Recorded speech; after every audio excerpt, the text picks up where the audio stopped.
where was insecurity?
Whoop. Let me click this button. There's a lot of stuff to talk about. Lots and lots of stuff.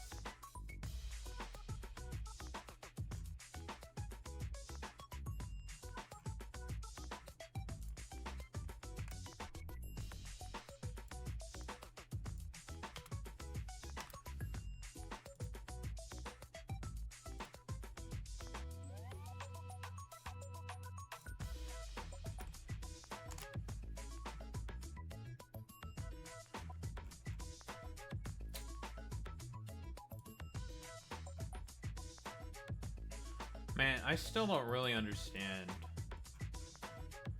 why Facebook operates in the way that it does. It's strange.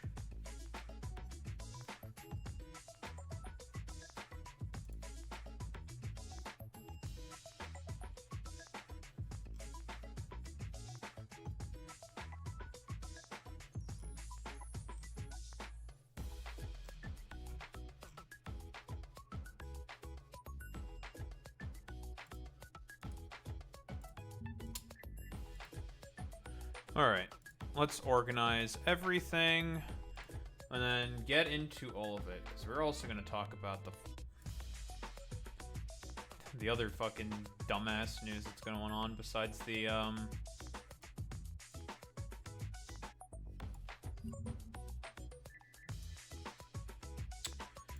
why are you like this?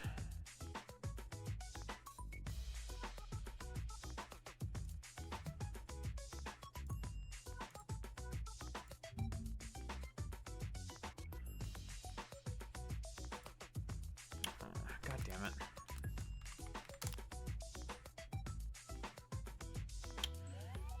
God damn it. I hate when you do this. So you might have noticed.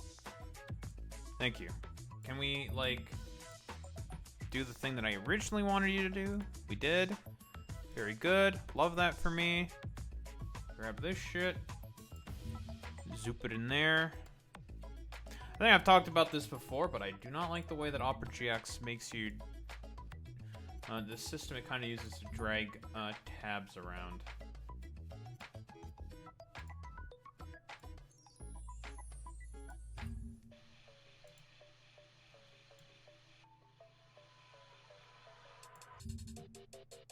Love that for me.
Alright. Cool. Lovely.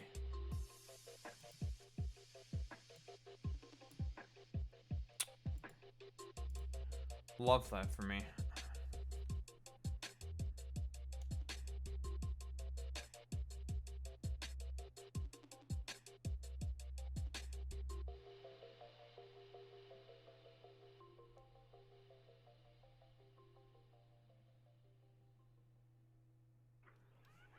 I'm getting into a bit of a yap session.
Um,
okay, I think I pretty much did that about how I wanted it to go. All right, it's time to yap about shit, I guess now. Okay.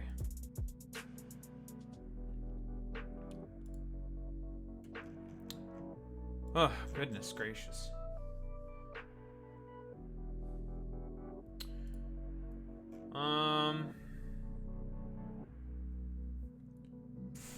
Excuse me.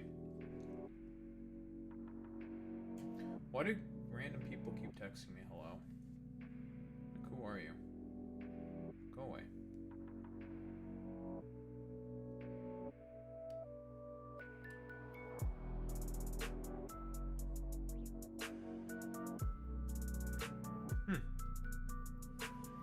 A voter research poll. Interesting.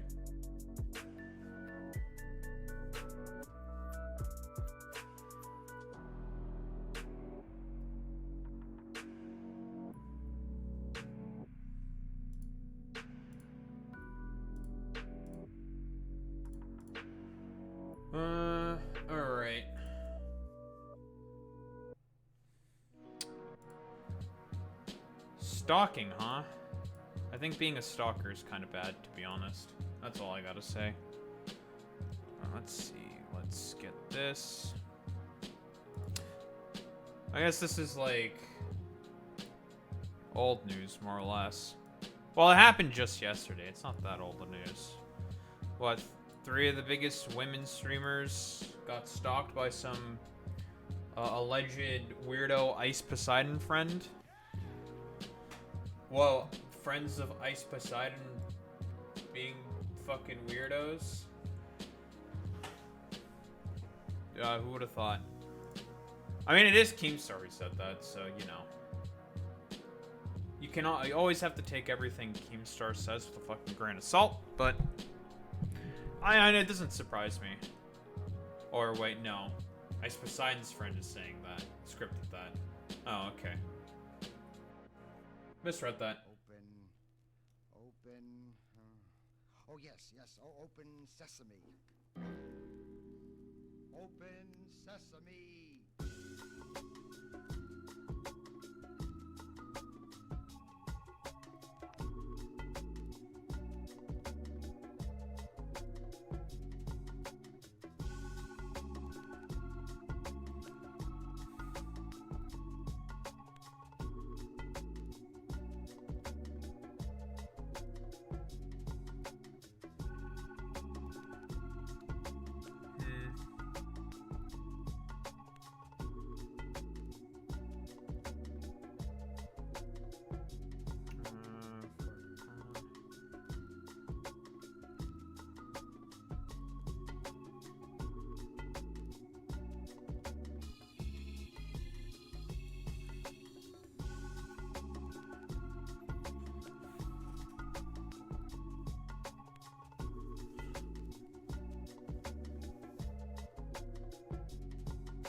Sorry, I'm still talking with my buddy.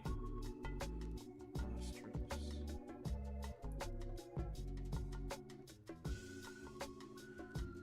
Only thing that works is social ostracization.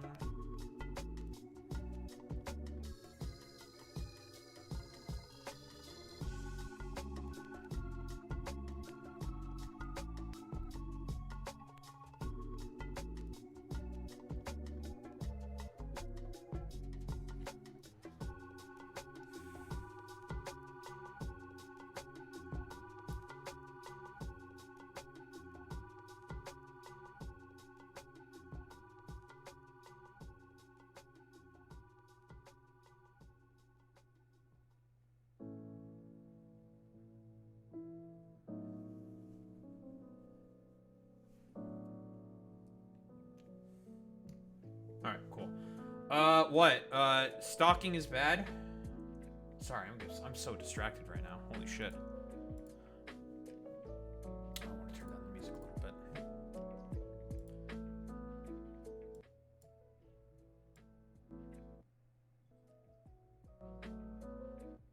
Pokemon music? What the? Alright, that's good. Oops. Did not want to close that. Minimize that. I wanted to minimize the other thing. But that works too. Okay. What? Stalking is bad? Yeah, that's really about it. Okay, moving on. I mean, this came out a while ago. Here's the problem with covering a Trump presidency. Because of, you know, the Steve Bannon strategy of flooding the zone. There's, like, so much fucking shit to talk about constantly all the fucking time. It really, really difficult to get to everything, because it's just like, oh my god, another thing, and another thing, and another thing. It's like, oh my goodness. I don't know, like, why he's talking about masks. Oh, is it because of, like, the Palestinian protesters who wanted to cover their faces so they don't get, some kind of, like, identifying thing?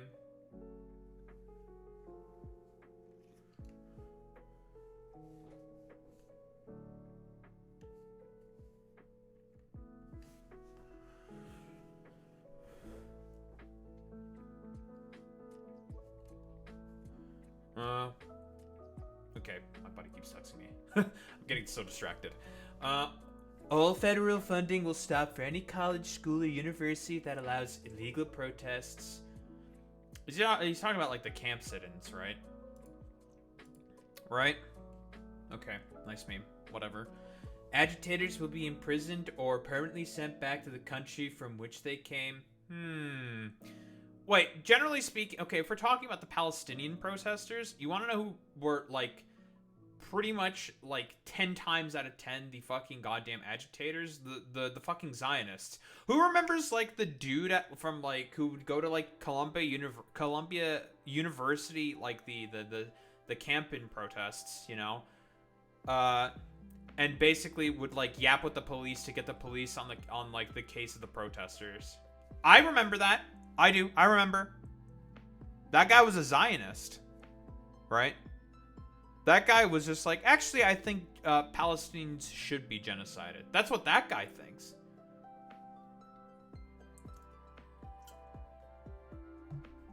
That's literally what that guy thinks. He thinks that the Palestinians should be bombed to shit, right? That guy was an agitator. And you want to know, like, we can also go to the videos and the clips. You want to know who the people were generally violent? It was the Zionists. The Zionist counter-protesters who went in there to just, well, go bust up a couple heads. Some were cordial. Of course. Or at least they tried to be. They are still violent, advocating for a rather violent settler colonial project. So, you know, just because they speak nice doesn't mean they're not advocating for violence. Anywho, we're not going to talk about those guys. But yeah, like, you want to know, like, most of the time, the people who were the agitators were the Zionists. But you know. Nice meme. American students will be permanently expelled or, depending on the crime, arrested. So this is just... Hey, Republicans. Dink donk. Jingling my keys. I thought we cared about free speech. Oh, it's never about free speech. None of these people care about free speech. Free speech is completely irrelevant to these people. They never gave a shit.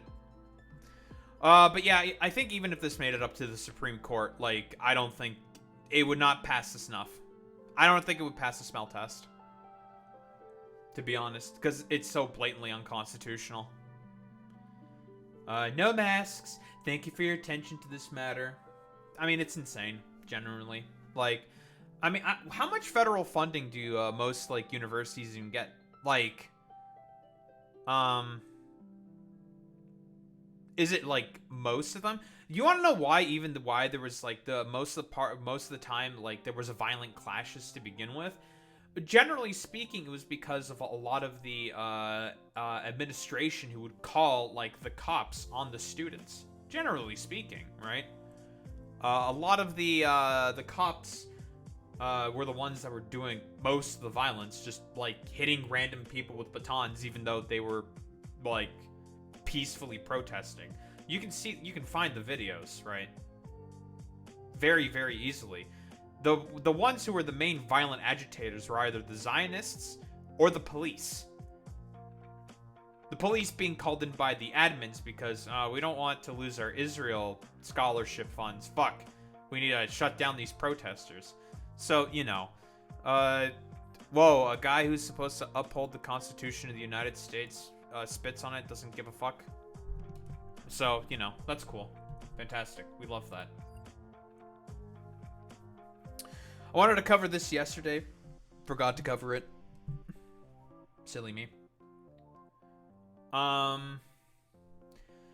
Erin Reed, Erin the Morning. You want your trans news? She's a great job at trans news. Happening now, the United States Senate is considering S9, a bill that would ban transgender people from playing sports or their gender identity from chess to darts and everything in between. Dude, how the fuck? Again, how? I don't understand. How on earth does it matter if you're, like, trans or not for playing fucking chess or darts? It's perplexing to me. Like, what's the justification? I want trans folks to explain to me what is the justification? What is the argument for fucking shit like chess and darts? The transes have, like, more fucking brain matter or some shit. to make more advanced chess moves. Like, it's fucking ridiculous. I don't understand. Obviously, like, what? Aaron Reed is going through the whole what is it? The confirmation itself.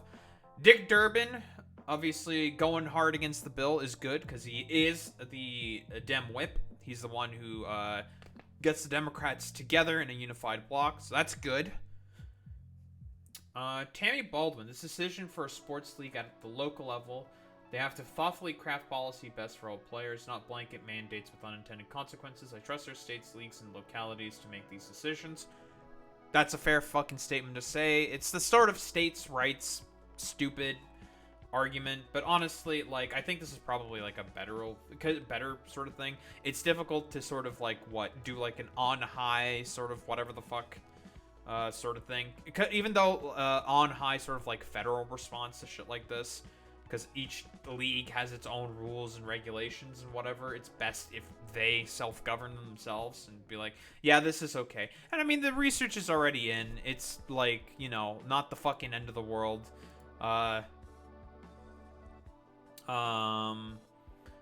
It's not like, you know, oh man, little Timmy who became little Sally or whatever the fuck is gonna have the automatic like giant like advantage in sports instantaneously. That's just not how that works. Like, there's already like regulation and thought that has been put into that. Like, for example, it's what's like the standard for most like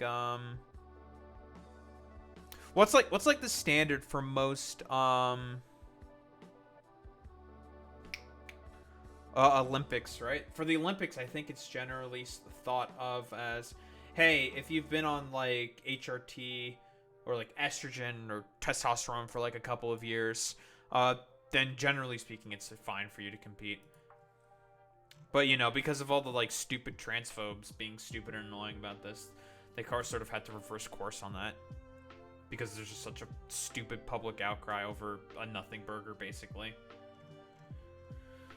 Oh boy, Tommy Tuberville. What else does Baldwin say? This bill sends a message that certain kids are not welcome in Little League. And some kids are not welcome in their school at all. What a heartbreaking message to a child of Americans should be demonized and picked on so that politicians can win elections. Pretty much, like, nail on the head. That's the only reason why they're doing this.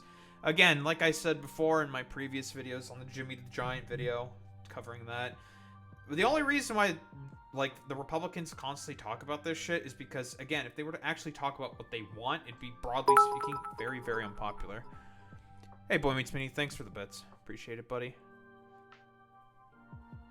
I don't know about that, Boy Meets Mini. I don't know if you're seeing about the stuff that's going on in the Amaranth video. Man, we are getting a lot of, like, concentrated dipshittery. Jesus.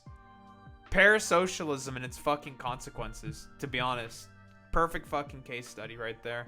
Holy shit. All those motherfuckers are fucking stupid. And all for some fucking coochie they're never gonna get their hands on. Damn shame. Well, anywho. Do I really want to, like, talk about fucking Tommy Tuberville? This guy's a fucking literal, like, nonce. 3 IQ troglodyte. We have women's teams in some states that are all boys, all transgender boys. Sure, man. But you can just say stuff and it doesn't matter. And he's talking about Iman Khalif. Hey, Iman Khalif. Fucking add Tommy Tuberville to the people who you should sue. I'll be honest. Got another one for you. Just add her right now. Be like, hey, Iman. Sue this fucking dumbass. This fucking troglodyte, Tommy Tuberville, who's, like, one of the stupidest fucking people in the Senate. Guaranteed. This vote is for Linda McMahon. This is not the trans vote, just so y'all know. That's fucking hilarious. This is about the Linda McMahon fucking confirmation hearings. God. Voting on Coal Tour.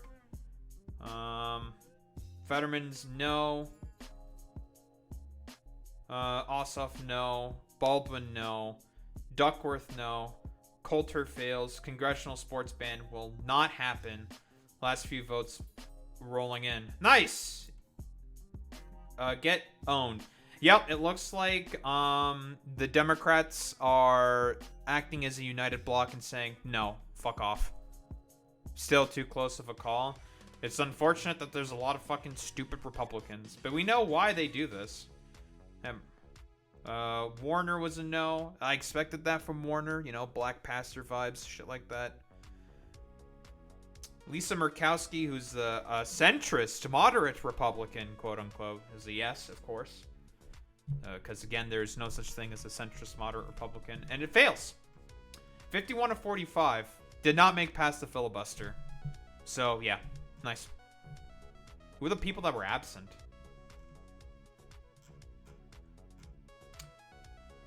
I mean, they'll definitely try again. Motion to invoke Coulter. What the fuck does Coulter mean in this particular instance? I'm curious. Thriller. Like, what the fuck is that? Well, it means fence in French.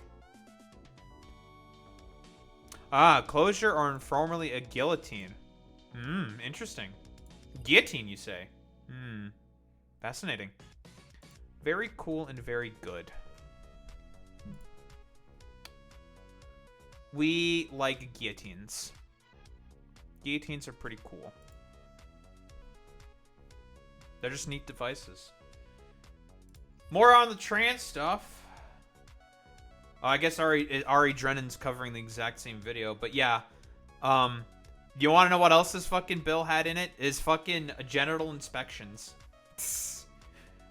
It's so fucking funny because the only way you can find out is through genital inspections. And like I've said before, do you want some like weirdo, creepy fucking like gym teacher to do like genital inspections on your fucking kid? Probably not. I'll throw it out here. I don't think anyone really wants that. I'm just, you know, call me crazy, but I don't think anybody wants that. Seems kind of ridiculous, doesn't it? But you know, I guess like all the like, you know, all the 4chan memers who talk about genital inspection being like one of the worst things possible, it happening here. I wonder if they're okay with it, you know? Sadly, I know of a lot of parents who would be fine with that. It's because they're probably suburbanite freakazoids who are paranoid about a 0.2% drop in their fucking housing prices. Not to be treated seriously.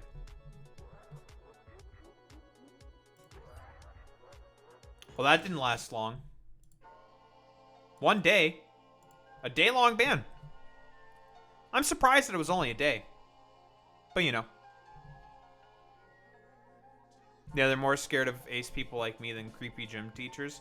I don't have to, like, if I were to go, like, to find about, like, some, like, Trump supporter who was a pedophile, like, some conservative that was a pedophile, like, I wonder whose palms he greased. I don't know if he greased anyone, to be honest. That was absolutely Fed posting. In context, it's not as bad, but yeah.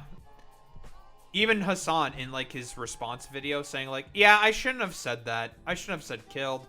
That was bad. Because that's going to obviously be taken out of context. Like instantaneously.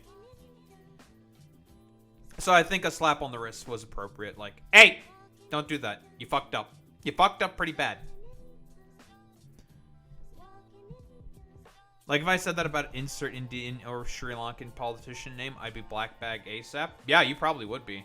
RSS would be fucking hounding your dumb ass, right?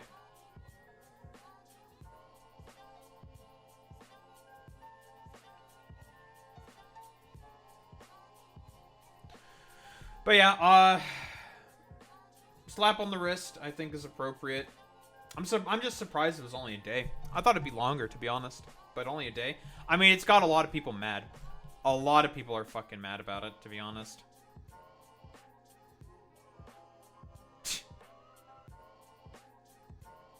Politically homeless, anti-DEI, anti-woke.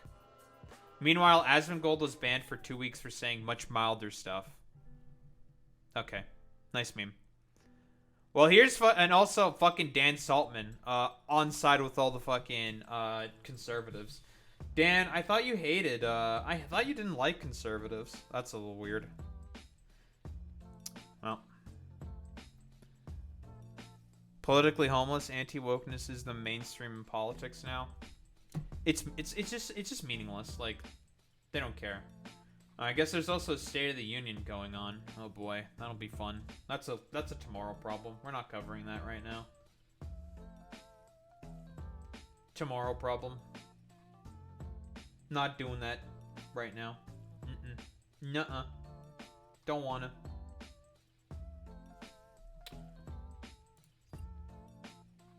Oh, what does XQC have to say about this?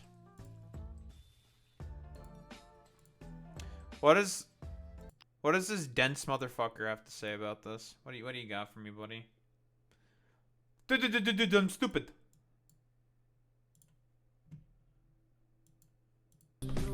Bro, I can't believe that fucking Dan Clancy wakes up all night on Benzosana. That's crazy.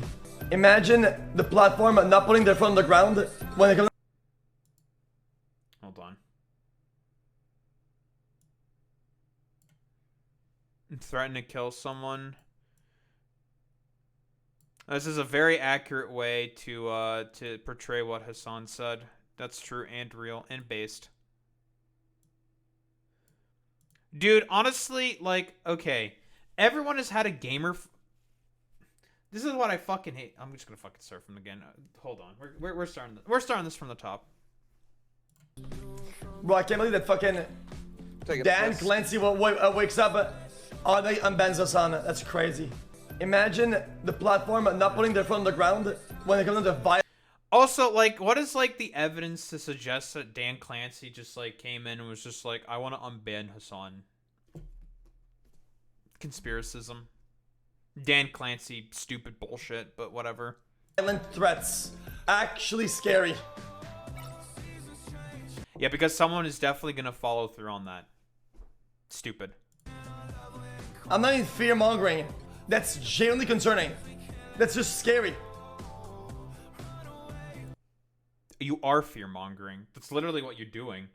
What, like, Hassan's, like, fucking dipshit fucking audience who's probably too nervous to order a fucking pizza is gonna go kill Rick Scott. Sure, man. Sure, dude. Totally. Dude, you also, like... The funniest thing about this is XQC is also the fucking type of dude who probably would be like, hey, yo, who the fuck cares? Fuck you. Kill this guy. He said probably shit like that before, but, you know, we have to have a fucking, like, conniption about, like, Hassan doing it. It's not about, like, you know, who does it or who doesn't do it. It doesn't fucking matter. And he's, like, doing, like, a comparison between, Aiden Ross, who had an unmoderated chat that said a bunch of fucking Nazi shit. What's up, Chris? Who said, like, a bunch of, like, stupid Nazi shit all the fucking time that Aiden Ross would egg on constantly. But, you know, Hassan, you know, goes... does some stupid fucking Fed posting about Rick Scott. We gotta have a fucking schizo breakdown from all these, like, troglodytes. Like, okay, whatever. Nice meme. No one cares about any of this shit.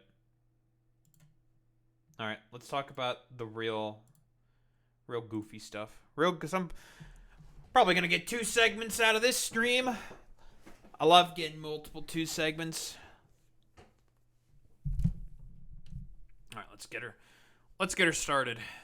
The S&P 500 raises entire gain since November election, wiping out $3.4 trillion in value. Well, so much for the Trump economy, am I right, guys? I love hinging your fucking entire economy upon the whims of, like, some random bullshit. Because that's basically what the stock market is. Incredible. All because, like, some stupid dumbass... Well, thanks for the prime, Chris. Appreciate that. All because, like, some fucking dumbass, some idiot, is just like, oh man, we're just gonna have Doge do random shit, and I'm also gonna do random shit. This is definitely gonna have, like, help heavily reinforce American sort of, American consumers' confidence within the market. Because that's why it's going down. Like, wasn't there, like, a thing that basically said that Americans' confidence within the market is, like, dangerously low? So, yeah, it's going to tank because of this. We got Alejandra Caraballo. Also talking about the S&P 500 going to the fucking shitter as well. It's only going to get worse. That's the crazy part. So that's cool. Lovely. Lovely. And also, hey, look at this. U.S. Commerce Secretary Lutnick. Trump may roll back Canada and Mexico tariffs tomorrow. God, it's so... Dude, this is actually the most fucking pathetic bullshit. This makes Trump look so fucking weak. Because guess what? We're ready. We got the fucking shooters in the back. We're prepared for this shit. Of course, there's going to be some transitional time. Obviously, when the real fucking tariffs kick in, we got the initial stuff ready to go. And then, you know, ready to get ready. We'll be ready to go. After 3 weeks, let the companies fucking prepare, you know? It's reasonable. Like I said before, Trudeau is pretty much making all of the correct political moves. Like, honestly, he's, like, done basically nothing wrong. As much as I like to shit on Justin Trudeau, everything he's doing right now, politically speaking, has been on the fucking money. And he said, like, yeah, we're going to be ready with EI and everything. Well, we'll get to that. We'll get to that, like, press conference he had. Because he knows that, like, it's like, yeah, people are going to get fired because of these fucking tariffs. So we need to be ready for that shit. He knows. And he's ready. Which is good. This is good. Just a good politics. If you're wondering why the liberals made such a fucking crazy fucking resurgence, this is why. Trudeau being, showing a backbone on the American tariff threats and the American annexation threats, and also just having some pretty decent policy. Yeah.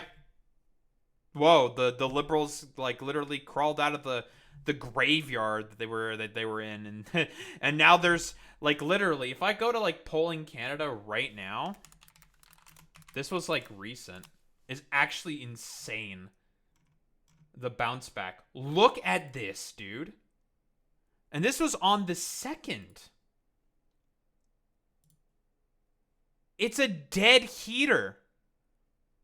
Oh yeah, I already mentioned that, Boy Meets Mini. Purely speaking, motherfucking Doug Ford used his strength against the Americans to call an election for political purposes. That's it. And also, turnout was also extremely low again. Like, extremely low. 45%. So he was able to maintain a majority. But then again, it doesn't help the fact that the Ontario Liberal Party, that even more dead party, was just like, oh, our primary strategy is to go after the NDP. It's just like, brother, what the fuck are you doing?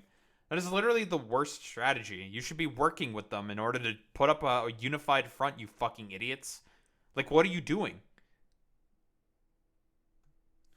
But yeah, dead heater. And in some polls, it's saying that liberals are now slated to win with a minority, with a minority government. So they'd probably get together with the NDP, and boom, liberals are back in power after when the election inevitably happens, because we are going to have an election this year. Period. End of story. There will be an election. So yeah, pretty good. Pretty good.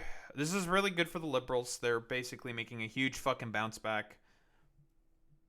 Yeah, honestly, it's all I'm fucking. I'm libbed up right now. We're libbed up. All right, we're libbers now. Libbers. Anyway, let's get to our boy Justin Trudeau. I don't know if I also want to what. I know that Doug Ford also said he was threatening to shut off energy reserves to the Americans, which honestly, go ahead. I can't blame him. Honestly, sure, YOLO, fuck it, who cares? But let's see the presser that Trudeau had, because our boy had a presser. He had a presser. I gotta get ready for blackouts and fuel shortages. Yeah, time for gas prices to go up. The thing that most Americans like freak the fuck out over. Prime Minister Justin Trudeau speaking right now after the U.S. slapped Canada with 25% tariffs. Let's listen. So today, the United States launched a trade war against Canada, their closest partner and ally, their closest friend. True. At the same time, they're talking about working positively with Russia, appeasing Vladimir Putin, True. a lying, murderous dictator. True. Real. Make that make sense. Canadians are reasonable. Really? And Many we are was polite. Because the oil But crisis we will in not back 74 down was funny. from a fight. Not when our country and the well-being of I really don't have much to say here besides, yeah, this is going to be very effective Reddit real life. Also, Soy Trudeau in 59. Oh, I'm thinking of the other one. Never mind. Yeah, you're right. Yeah, that was the shit that eventually led into the 6 Day War and stuff. Yeah. Also, Trudeau Soy. I mean, yeah, like, it's rhetoric like this. This is why the Liberals have made a comeback. They're showing a backbone. They're showing a spine, saying like, no, we're not tolerating any of this fucking bullshit. Fuck this. Stupid. Dumb. We hate this shit. Dumb. Like, we have literally done nothing, and you're just going after us for like no reason. And I mean, I've also said this before. Like, Trump is making it, if he is actually going to back out of the tariffs, if he's actually going to back off of the tariffs tomorrow, dude, that makes him look really bad. Like, so bad. It's, honestly, I'd almost want to say it's like worst case scenario for him. everyone in it is at stake. This is true. At the moment, the U.S. tariffs came into effect in the early hours of this morning, and so did the Canadian response. I've talked about the response. I think it's a perfect response, to be honest. Hyper-target Republican shit, because they're the ones who are doing the shit. Because Trudeau recognizes, did the Democratic states want anything to do with this? No. So why should we punish them? No reason to punish those guys. Fuck the Republicans. They're the ones who are all in lockstep and agreeing with this, so punish them. Suffer. And I'm just like, it's fair. Canada will be implementing 25% tariffs against $155 billion worth of American goods. True, real. Starting with tariffs on $30 billion worth of goods immediately, and tariffs on the remaining $125 billion of American products in 21 days' time.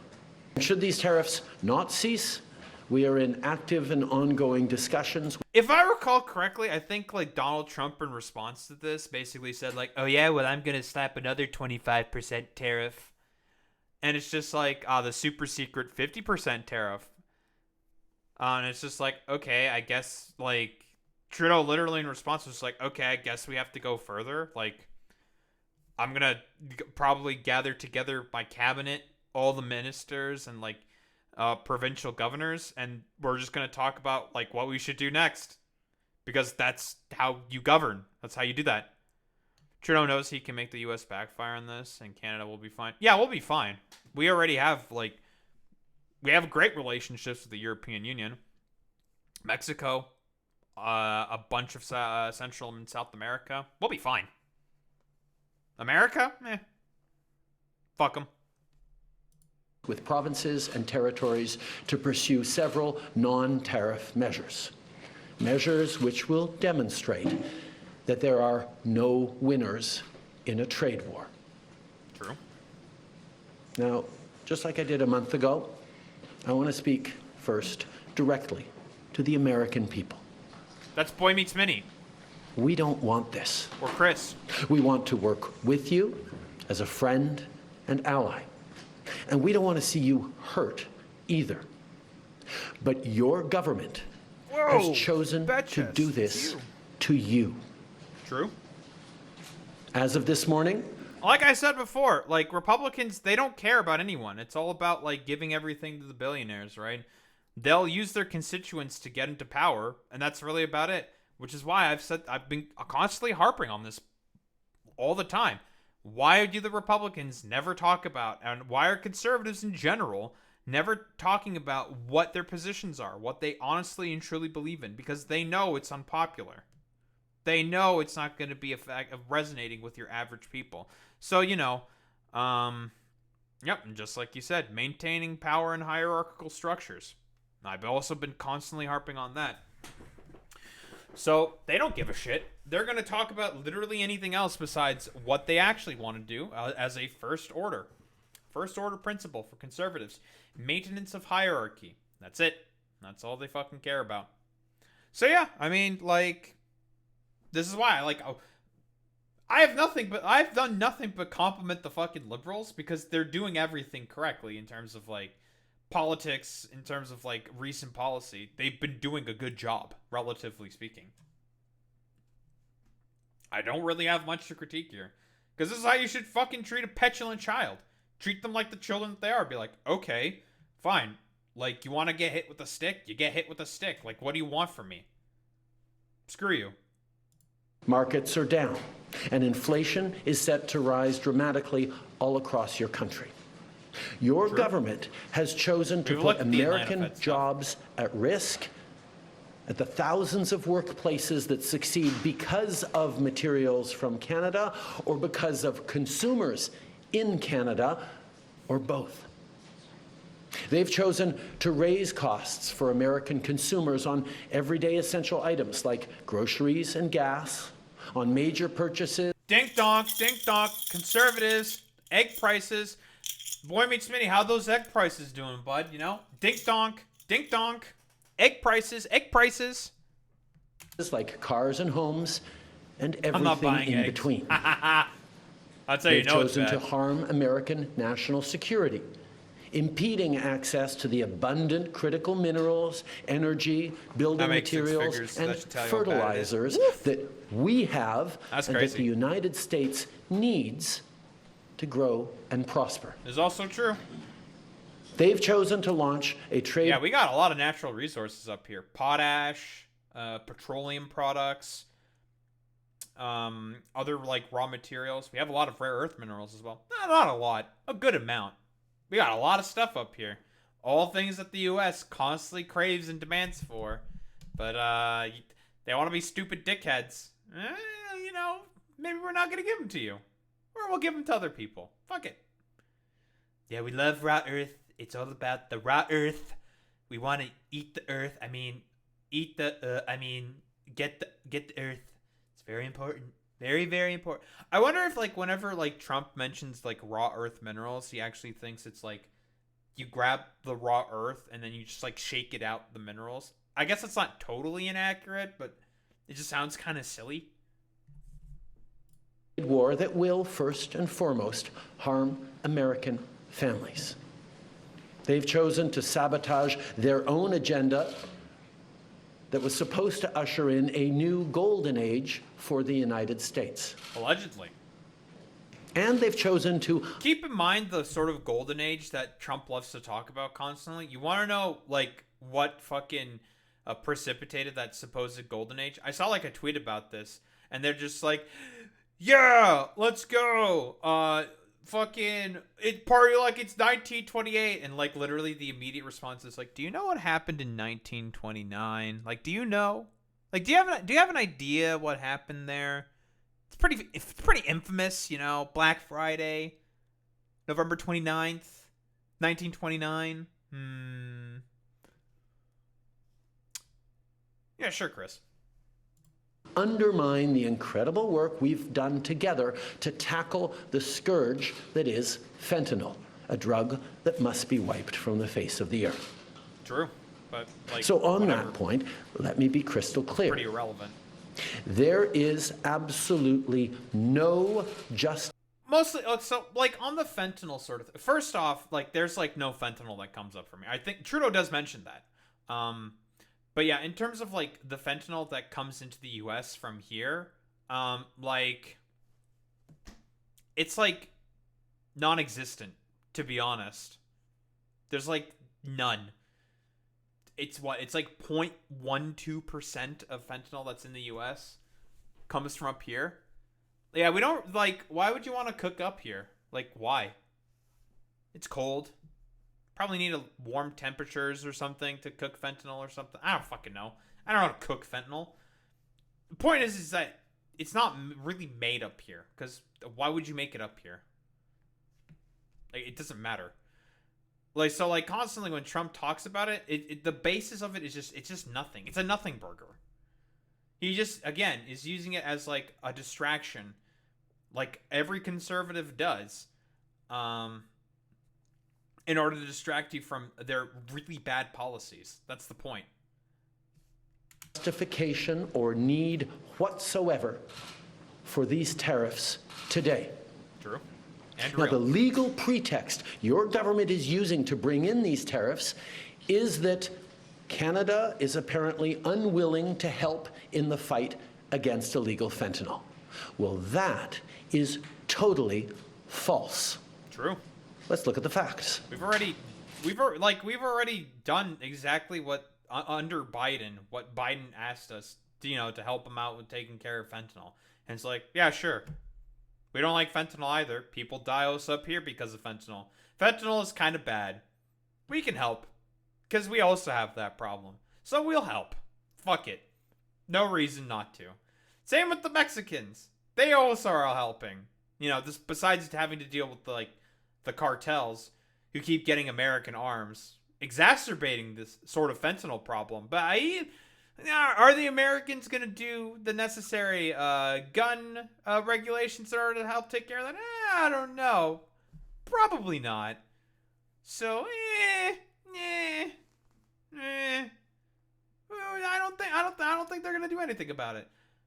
But, I don't know. It's basically like, I don't know. It's like conservatives just want a drug war. I don't know. What even 0.0 version of like the drug war are we at this point? Like 3.0, 4.0 or some shit? I don't fucking know. They just want more and more drug war constantly all the time. We're going to win the unwinnable war that has never been won. And that drugs have won each and every single time. Honestly, you want to know who the main person you probably blame for this shit is? Nancy fucking Reagan. That's the main fucking dumbass who you have to blame for this shit. For as to why this current status quo exists with this like 4.0 version of the drug war. Because it's like it's a thing that's just like it's not a fucking problem. Like who the hell cares? But still, we have to like harp on and on and on and on over and over and over again. It's not, and I'm not saying that fentanyl isn't bad. Fentanyl is bad. It's killed a lot of people. But like doing another war on drugs over it it didn't work with all the against weed, crack cocaine, heroin, OxyContin, all this shit. Well, OxyContin's legal, so it's okay if if American companies can monetize off of it. Not so much if other people can. It's all about if American pharmaceutical corporations can make money off of it. Obviously, it all comes back to capital accumulation in the end. We all know this. We all know what this is all about.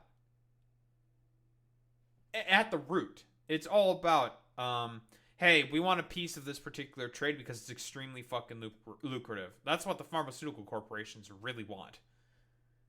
So, we gotta crack down on it. Also, I mean, it's an opportunity to be racist. And Americans love being racist, so, Our border is already safe and secure. Far less than 1% of fentanyl flows and less than 1% of illegal crossings into the United States comes from Canada. But we acted because we know we can always do better. We responded to concerns, including from the president, by implementing an ambitious $1.3 billion border plan. A border plan that includes generational investments in new AI and imaging tools to stop. Yeah, this I don't really agree with, to be honest. I think this is kind of stupid. But we were doing this anyway at the request of Joe Biden, so it's just like, whatever. If you can make the stupid crybaby shut the fuck up, then okay, fine. But then again, you can't make the stupid crybaby shut the fuck up, so. Because it's not going to be effective. It's going to do nothing. So, yeah. Now he's doing the Modi machine learning meme. Every world leader does now. I'm ready for the machine learning crash. That's going to happen now because all the world leaders are talking about it. Who wants to make a bet? Stop the flow of fentanyl in its tracks, stronger coordination and information sharing with American agencies, along with the deployment of drones, helicopters, and additional personnel to keep our border secure. Now, a month ago, as part of an agreement with the United States that paused the tariffs, we made further commitments. We appointed Kevin Brasseau as our fentanyl czar. A man who dedicated... Okay, who the hell else, like, hates the fact that fentanyl czar, the term czar is used as, like, an unofficial, like, political, an unofficial sort of, like, political, appointment. There we go. That's the word I was looking for. I think it's kind of stupid. I blame the Americans for this, obviously. Cultural osmosis and shit like this. But, like, whatever. It's from Caesar, right? Etymology? I believe so, yes. I mean, like, again, who cares? Like, yeah, get like a guy on it. Who gives a shit? His multi-decade career in law enforcement to combating organized crime networks and drug trafficking. We designated 7 drug... Are you talking about Augustus? I think Augustus was his relative. Yeah. This is true. This is true and real. Yeah, Caesar was pretty bad. He was a bit of a genocidal little freak in Gaul.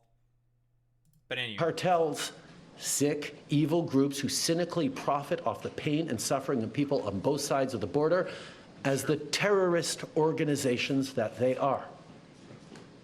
And just yesterday, we launched a new joint operations partnership supported by a $200 million investment between Canada's security and law enforcement agencies, a partnership that will enhance the coordination of information and intelligence in order to thwart criminal gangs involved in the illegal fentanyl trade. And critically, our actions are working. Audio.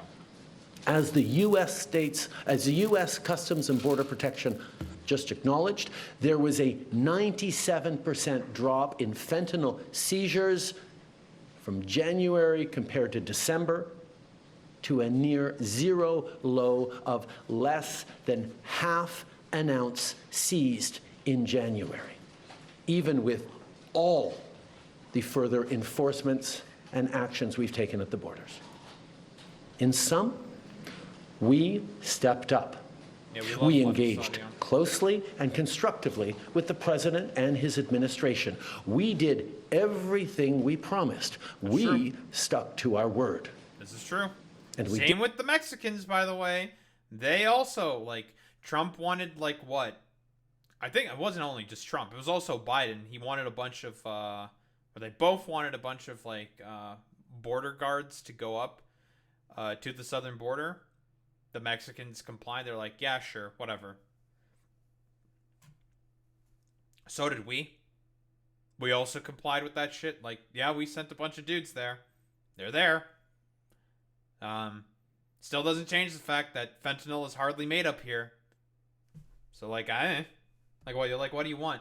It really doesn't change the fact, to be honest, that where does most of the drugs and like illegal immigrants come from? Legal points of entry. And what is the basis for all these people coming up to begin with? Oh, Trump's sanctions on Venezuela, which collapsed the Venezuelan oil market, which caused the collapse of the Venezuelan economy. So a lot of people left the country to go to the U.S.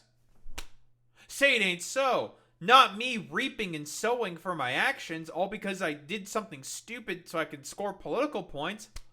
No. Ah, shucks. Did it because we believe in working together to protect our citizens. Now I want to speak directly to one specific American. Donald. Donald? In the over 8 Mr. years Trump? you and I have worked together, we've done big things. Dude, the idea, man. Ugh. The idea that it's been 8 fucking years is crazy, man. That's all I want to say. 8 years, bro. Crazy. We signed a historic deal that has created record jobs and growth in both of our countries. We've done big things together on the world stage, as Canada and the US have done together for decades, for generations. And now we should be working together to ensure even greater prosperity for North Americans in a very uncertain and challenging world. Now, it's not in my habit to agree with the Wall Street Journal, but Donald, that's crazy. They point out that even though you're a very smart guy, this is a very dumb thing to do. I wonder how effective rhetorically that's going to be on Donald Trump. I mean, you know, flattery is the only thing that works on him because he's a child. I don't know if this is going to work, to be honest. I mean, I guess it is. Lutnick said that they might take away the tariffs tomorrow. But, I mean, it's just like... I mean, like, think about it. Like, he's committed this hard to the bit. Like, this makes him look extremely fucking weak. This makes him look bad. Honestly, it's just like, dude, this, like, rhetorically speaking, I think, like, this could be very effective, right? Could be. I mean, we'll have to wait and see what happens tomorrow at this point, right? I have to wait and see. We two friends fighting is exactly what our opponents around the world want to see. And now, to my fellow Canadians. I won't sugarcoat it. This is going to be tough, even though we're all going to pull together, because that's what we do. We will use every tool at our disposal so Canadian workers and businesses can weather this storm. From expanding EI benefits and making them more flexible to providing direct supports to businesses, we will be there as needed to help. But Canada, make no mistake, no matter how long this lasts, no matter what the cost, the federal government and other orders of government will be there for you. This We is will good rhetoric, defend by the way. Canadian jobs. We will take measures to prevent predatory behavior that threatens Canadian companies because of the impacts of this trade war, leaving them open to takeovers. We will relentlessly fight. Because he's a weak and effective liberal. Like I said before, he was cooking early on. Again, legal weed is Justin Trudeau. We've been getting good childcare policy. Justin Trudeau. The problem is that eventually they started becoming liberals and they became like complacent idiots in office. But right now, like I said before, everything he's been doing rhetorically and politically has been 10 out of 10. No comment. It's just been perfect. All the moves that he's been needing to do, he's been doing them. Fight to protect our economy We will stand up for Canadians every single second of every single day because this country is worth fighting for.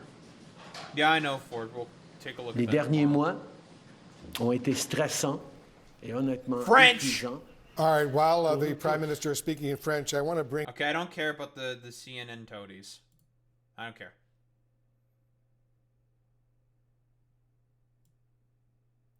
Yeah, we'll take a look at the State of the Union probably tomorrow. Right now, excuse me, Vice President Vance right now. I want to listen. Show very clearly that in terms of taking action on fentanyl, we are doing everything that is necessary, and not just for the United States, for ourselves as well, as Canadians are suffering as well from the scourge that is illegal fentanyl. We have laid out extensive plans, actions, cooperations, including as recently as the past days in Washington. And they so have far, I think this is mostly just the same stump that Trudeau has generally done, I think. Right?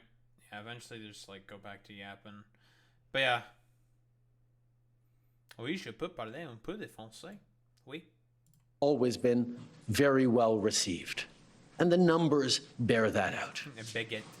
I think in what President Trump said yesterday, that there is nothing Canada or Mexico can do to avoid these tariffs, underlines very clearly what I think a lot of us have suspected for a long time, that these tariffs are not specifically about fentanyl, even though that is the legal justification he must use to actually move forward with these tariffs. The United States has announced it's suspending aid for Ukraine. Taking questions. Is there anything else here? Random jabroni. End bit. Anything in the end bit? About. And so I look bipartisan. Unfolding. Okay. No, nothing. Nice. Well, anywho, I mean, I've been reiterating the same point over and over again. Trudeau's making all the correct political moves, dealing with this fucking situation. Not really much else to say. Yeah, not really much else. We'll see if the Trump administration does end up backing off of this shit. I'll be honest. If they do, this makes them look incredibly weak. He's gonna look really fucking bad. Ain't gonna do shit, just gonna blame Biden. Well, I already said, Ford. Lutnick has already said that that Trump may roll back the Canada and Mexico tariffs tomorrow. And if he does, it's gonna look so bad. Like, that is so weak, dude. Incredibly weak. Pussy ass president. Yeah. Pussy ass president.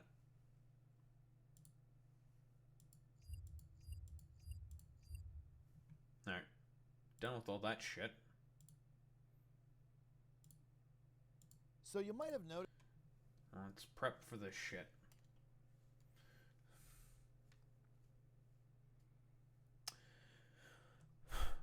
Hey, what's up, Zane? How you doing? I only know he's going to say Joe Obama and Obama. He's going to have a persecution complex about it, for sure, obviously. It's the conservative playbook. No reflection inward. Blame everyone else except yourself. Get triggered and mad about things not going your way. That is their playbook. Because if they do anything else, it just makes them look bad.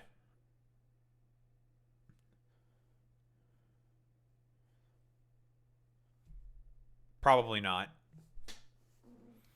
Yeah, I mean, everyone broadly speaking, I think agrees that Trump is textbook narcissist behavior. Pretty much, yeah. He is a narcissist and an egotistical maniac. But, I mean, like I said before, Trump is everyone broadly speaking in the world agrees that if World War III starts, it's probably going to be Trump's fault. Probably. He is the same dude who bombed Qasem Soleimani in the Iraqi airport. So you want to know what made America lose its hegemonic sort of power and status over Iraq? That bombing. And it was just gone like instantly. So, yeah. Incredible.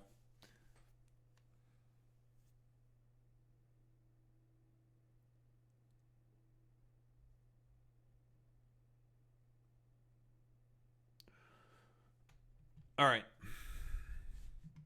Main content for today. It's time.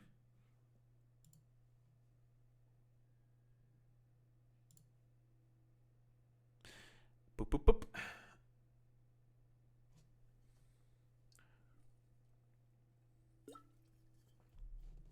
Shouldn't take too long in this video. I'm gonna go grab some water. I'll set it to the bathroom and shit.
Ford, are you being an antisocial puto right now? Are you being fucking papega?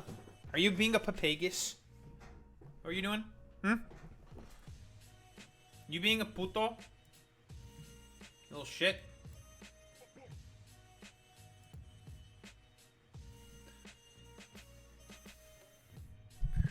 Yeah, we're gonna talk about that probably tomorrow, because there's gonna be a lot of fucking highlights and shit from there.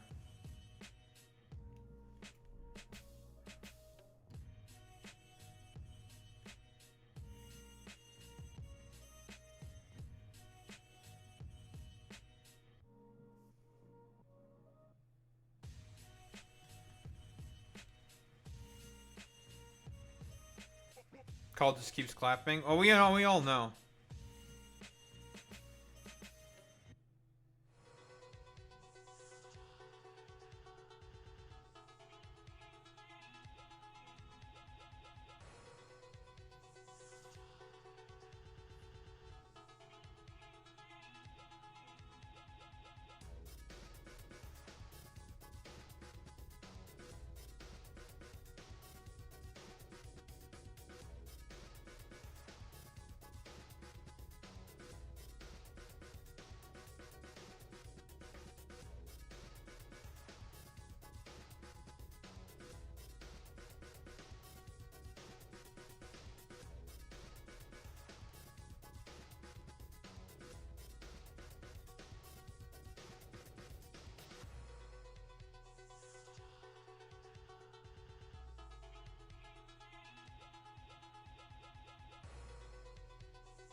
You're getting pissed at it?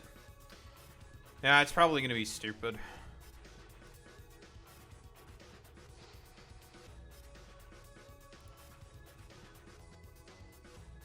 Alright. Shut that up. It's very Papega? Yeah.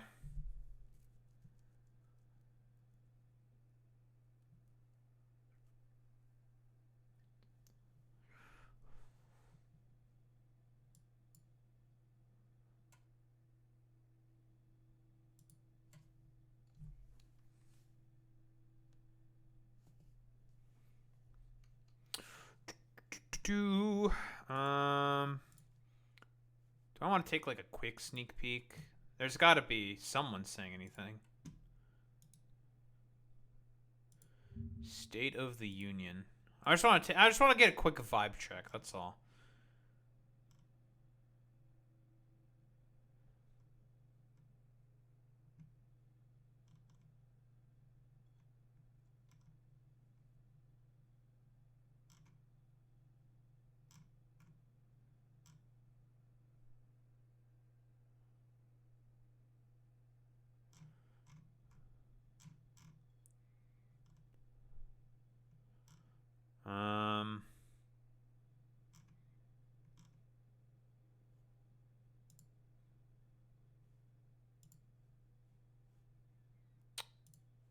Um. Not seeing anything yet. Well, we'll get the stupid shit eventually. I mean, obviously it's just gonna be stupid cult shit. Because it's Trump giving it. So, whatever. Or it's gonna be like stupid Republicans being fucking triggered. Probably. So. Because nothing really matters.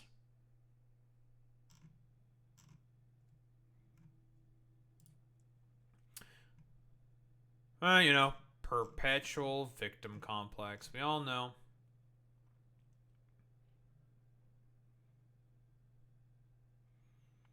Someone holds a sign saying this is not normal before another member rips it out of her hand.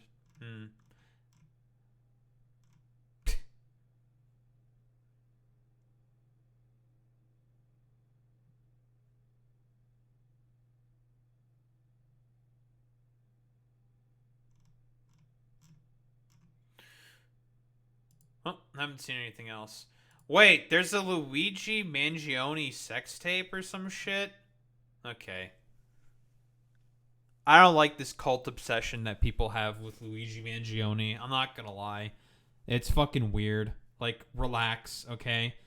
Bro's a big fan of Breloom, okay? I respect him just for that. But again, I don't like vigilantism. Obviously, he's like also like a weirdo Darwinist tech bro. Yeah, what he did, objectively speaking, was man, how do I put this? Smug Pepe. What he did, objectively speaking, is an overall feeling that the American public has towards healthcare in general. They just want to like get rid of the for-profit system because it's like, wow, this shit fucking sucks. Jesus Christ. God, I hate this.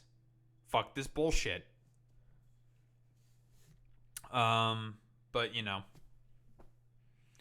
I just don't like the sort of cult sort of stand following that he's accrued, because I don't like, assuming what didn't happen to him did not happen to him, he would be on the same side as like Republicans on this. So that's why I genuinely don't like it. Did not want to click that. Alright, let's get started on this shit. Alright. A preamble. Adam Conover. I guess he's no longer doing television, right? Well, his like most recent show was The G Word on Netflix, which, you know, knowing how Netflix's business model operates now, probably got canceled or some shit.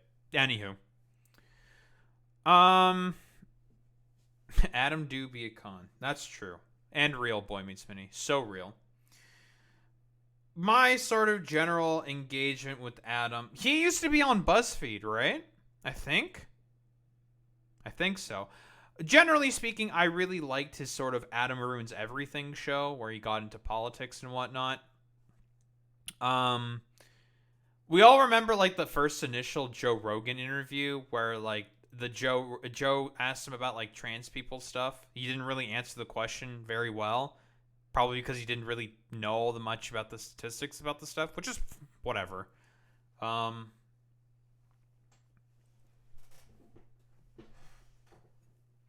It also doesn't help that Joe also probably asked him a really dumb fucking question about the whole thing. It doesn't really matter. I found Adam Conover, or Adam Ruins Everything, you know, when he was on True TV, that old stuff, which is like, what, almost 10 years old at this point or some shit. It's fucking wild.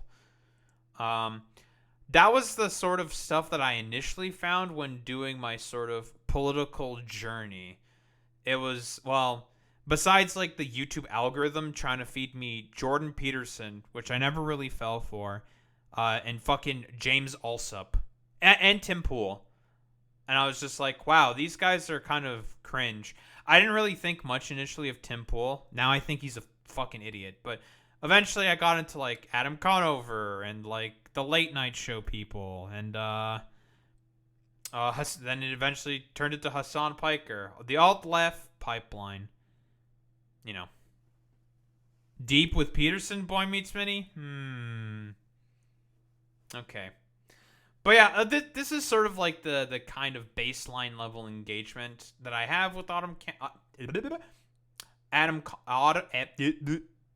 Jesus. My mouth is being extremely dyslexic right now. But this is sort of the baseline level of engagement that I initially had with Adam Conover's sort of content. I guess he does video essays now. That's cool. You know, that's always fun. It'd be like that sometimes. Well, anywho, good old Adam Conover talking about Elon and Zuckerberg being insecure men. Now, this is really interesting. When I first saw this video, I thought this was very interesting because generally speaking, we talk about young men who are very sexually insecure. Not only that being the basis of fascism, generally speaking, but also a lot of complicated sociological reasons for as to why that is also the case. So it's very intriguing when we're talking about, you know, a group of people. I believe the three people that Adam here covers are Bezos, the Big Zuck, and Elon being insecure men is incredibly, incredibly interesting. So I was just like, you know, like, yeah, like, why don't we take a look at the other side of the coin? Instead of poor young men being sexually frustrated and insecure due to a lot of complicated socioeconomic factors, why don't we take a look at the guys who don't have those same socioeconomic factors, literally have life on a platter, but they're still incredibly insecure? Let's get right into that. So you might have noticed that seated at Trump's inauguration were the three richest men in America: Mark Zuckerberg, Jeff Bezos, and Elon Musk. Combined, these three broligarchs have 6 testicles and $880 billion. That's nearly $150 billion bucks a nut. But have you noticed? Dude, that's like the more GDP than most of the planet. Which is, like, just think about that for like even a second. These three dudes have more wealth than probably, what, 3 billion people or some shit.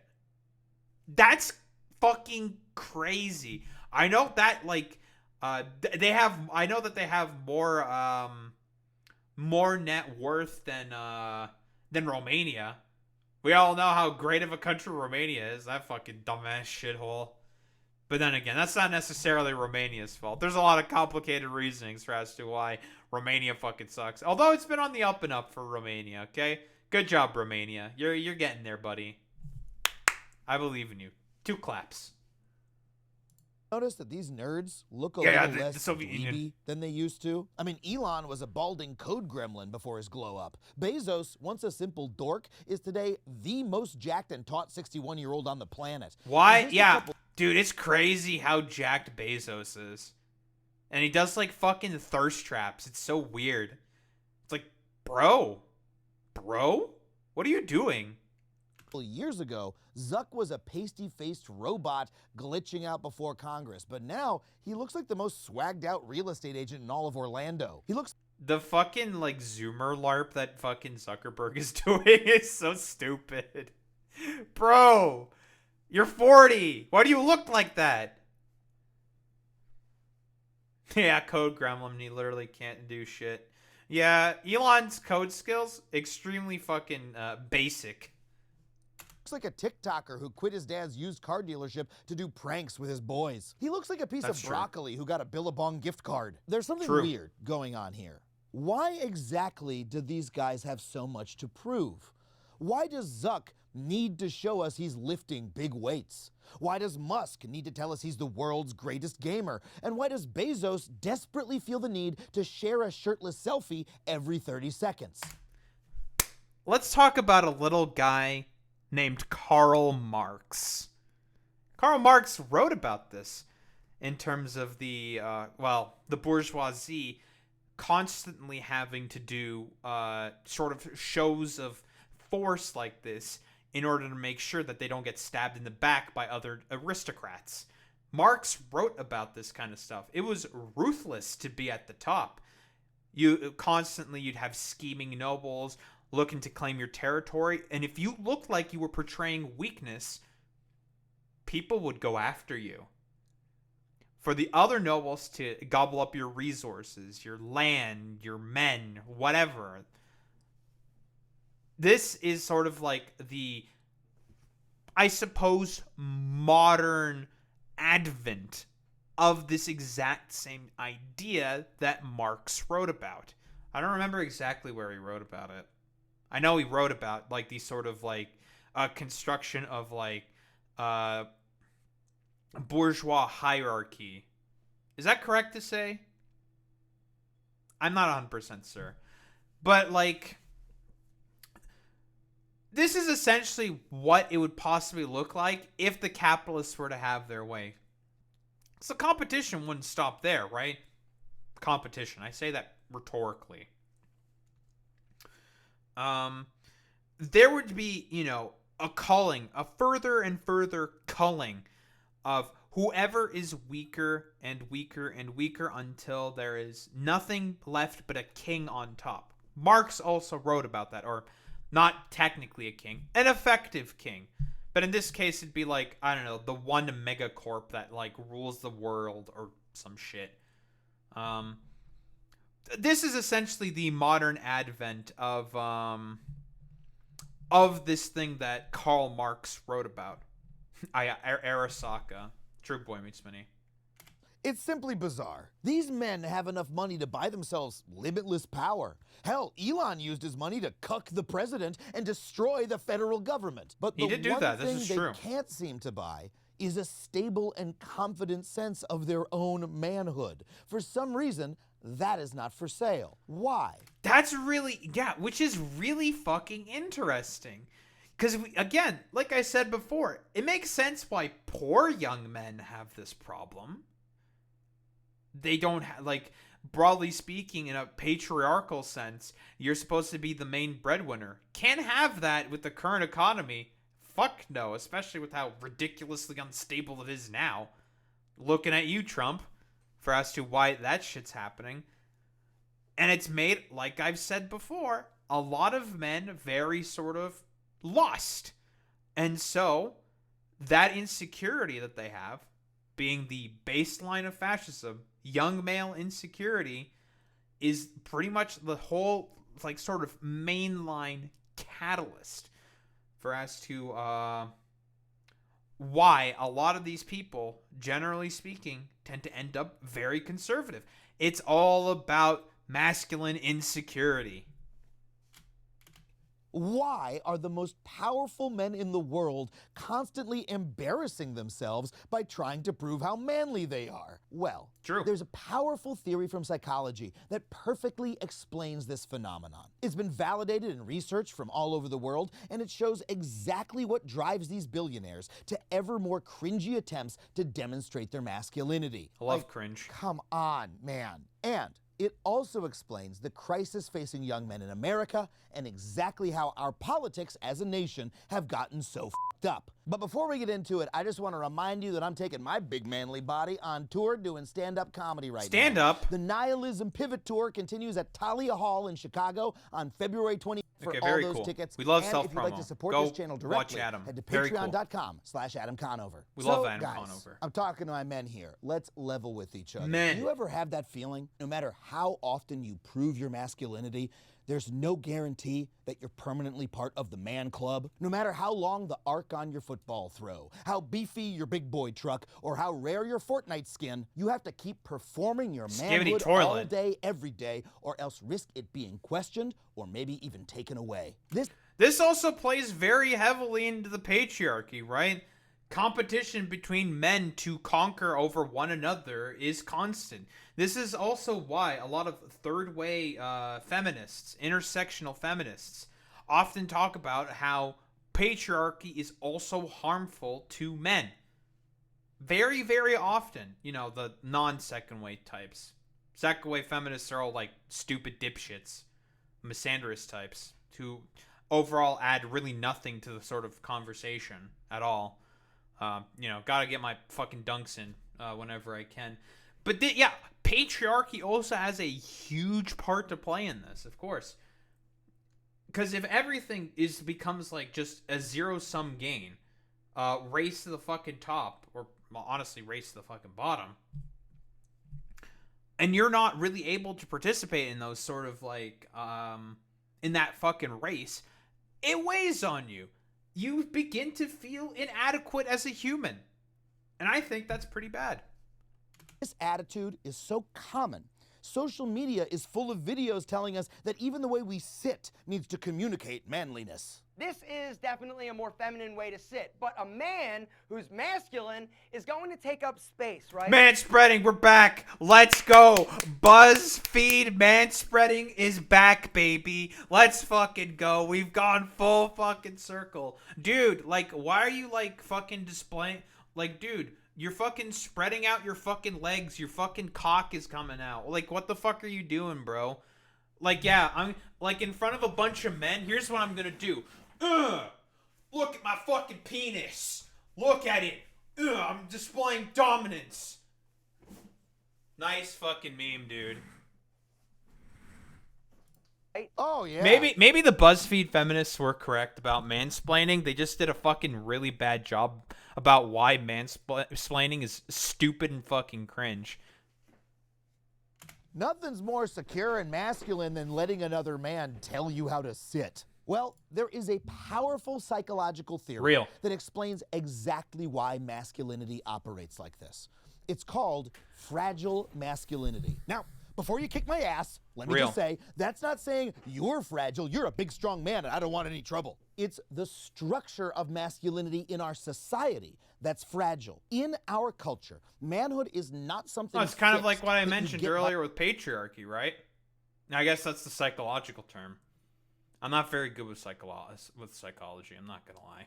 By virtue of being born with a dick between your legs. Instead, it's a status that you need to earn publicly, and that means it's also something you can lose. That makes our social idea of masculinity a continuous source of anxiety for many men, which, as we'll see, has serious repercussions.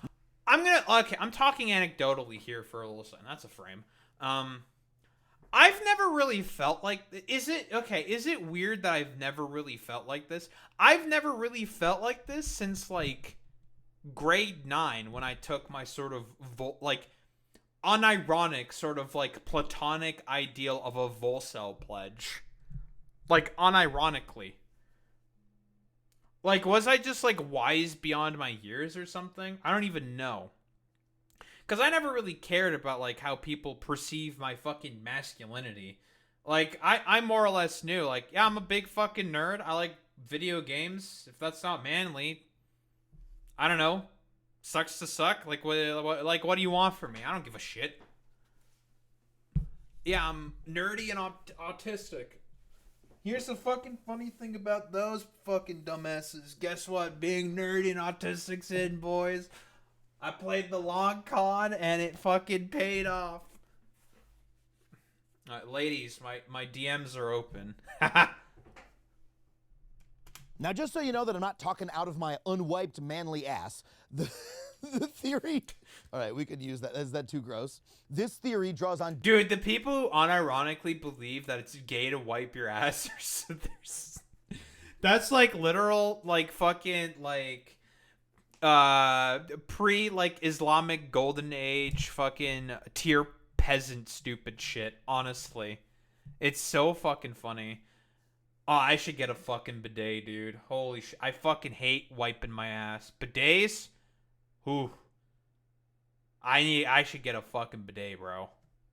Decades of work. It's also just perceived competition. If you don't if you don't see any, you don't have fragile masculinity. Yeah, exactly. Like, I understand there's competition and whatnot, but the thing is it's just a dichotomy that I refuse. I understood, like, well, I mean, why is humanity the thing that's on top? It's not because of, like, individualism or competition. It's about, like, we know how to socialize and cooperate with one another. We have, like, the conscious ability to be able to express, like, positions and build social systems and group together in order to get a difficult task completed. We know how to do that. But for some reason, like, nowadays, we have to have, like, you know, a competition for, like, literally fucking everything. Why? Everything used to be communal back in the day. Raising of children used to be communal. I don't know if there was, like, communal wives or some shit. That concept probably wasn't even really a thing back in the day. Like, whatever fucking happened to that?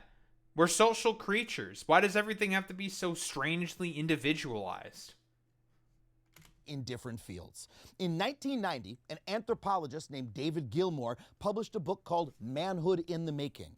And he found that in non-industrial and agrarian societies globally, manhood was a precious status that men had to earn. Depending on your culture, it might require killing an antelope, going through a circumcision ritual without anesthetic, or putting your hand in a glove filled with fire ants. You know, just regular That's dude crazy. stuff. Other Would social never do scientists that. have since confirmed Gilmour's findings.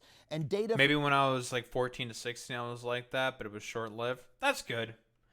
I mean, that's like mostly the people that it affects, right? Like, a lot of, like, young teenage men or boys who are, like, generally speaking, way more uncertain about their place in life because, well, they're super young. They don't know these things, right? So it's, like, quite fucking difficult for them in order to be able to have, like, a healthy outlet of expression of these potential doubts that they have because they don't know. They haven't developed. They haven't matured enough in order to be able to sort of express these positions, express these doubts, these potential anxieties and fears. So it bubbles up and it explodes into, like, a fucking dipshit, generally speaking. From history, psychology, sociology, and political science have all shown how widespread these beliefs are. A huge international study looked to see if fragile masculinity existed in 62 different countries, and it found that men and women in hunter-gatherer tribes all the way to Nordic social democracies all see manhood as something hard to get, easy to lose, and that has to be proven in public. But we're talking about America right now. That's crazy. So how do you prove your manhood in America? After all, we don't have fire ant glove rituals. Well, according to 50 literal years of research, American masculinity enforces values like aggression, risk-taking, physical achievement, and competition. And let's be clear, Those are good values in many, many cases. True. But according to the theory of fragile masculinity, the more you express those values, the more you need to prove them in public, because once again, your manhood is always at risk of being taken away. This is like a perfect way to sort of explain all those like red pill like manosphere types, because they do that shit all the time. Even like you know, you want to know who fucking has said this shit? Vosh. He always talks about, like, for example, how all these red pill manosphere types, the reason why they flaunt the wealth that they do, and you know, like the women that they don't do it for themselves, they do it for other men. And honestly, like, here's the question that I have. Don't you guys think that's like extremely like fucking homoerotic? Like, unironically, that is like gay as shit, to be honest. Why are you like constantly like showing off for other men? Typically, it's the men who should be showing off for the women. Maybe all the manosphere types are gay for one another, you know?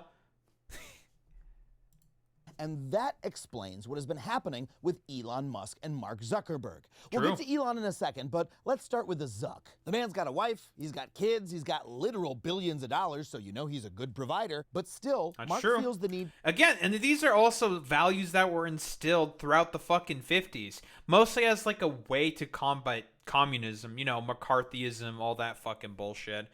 I mean, these are also sort of like ideas and sort of values that were built up throughout like the advent of fucking patriarchal capitalism and stuff. Now, keep in mind, capitalism is not that old. The idea that like the man needs to be the main provider and shit. These are recent social ideas when in reality, like, if we look throughout history, it never was like that. Even in like peasant agrarian societies, generally speaking, you have a lot of people, a lot of peasants all working together on the land in order to provide for their lord. Of course, there was still a hierarchical structure with the lord on top and the serfs on the bottom, but like this idea that you have to be the one man of the house and or providing for everyone, that's very, very recent. A very recent social phenomenon. As someone who worked blue-collar jobs, it was really, really fucking weird to me how guys would brag about having sex and would go into detail as if they were trying to get arousal for other men. Yeah, that's fucking weird. Why are you telling me this?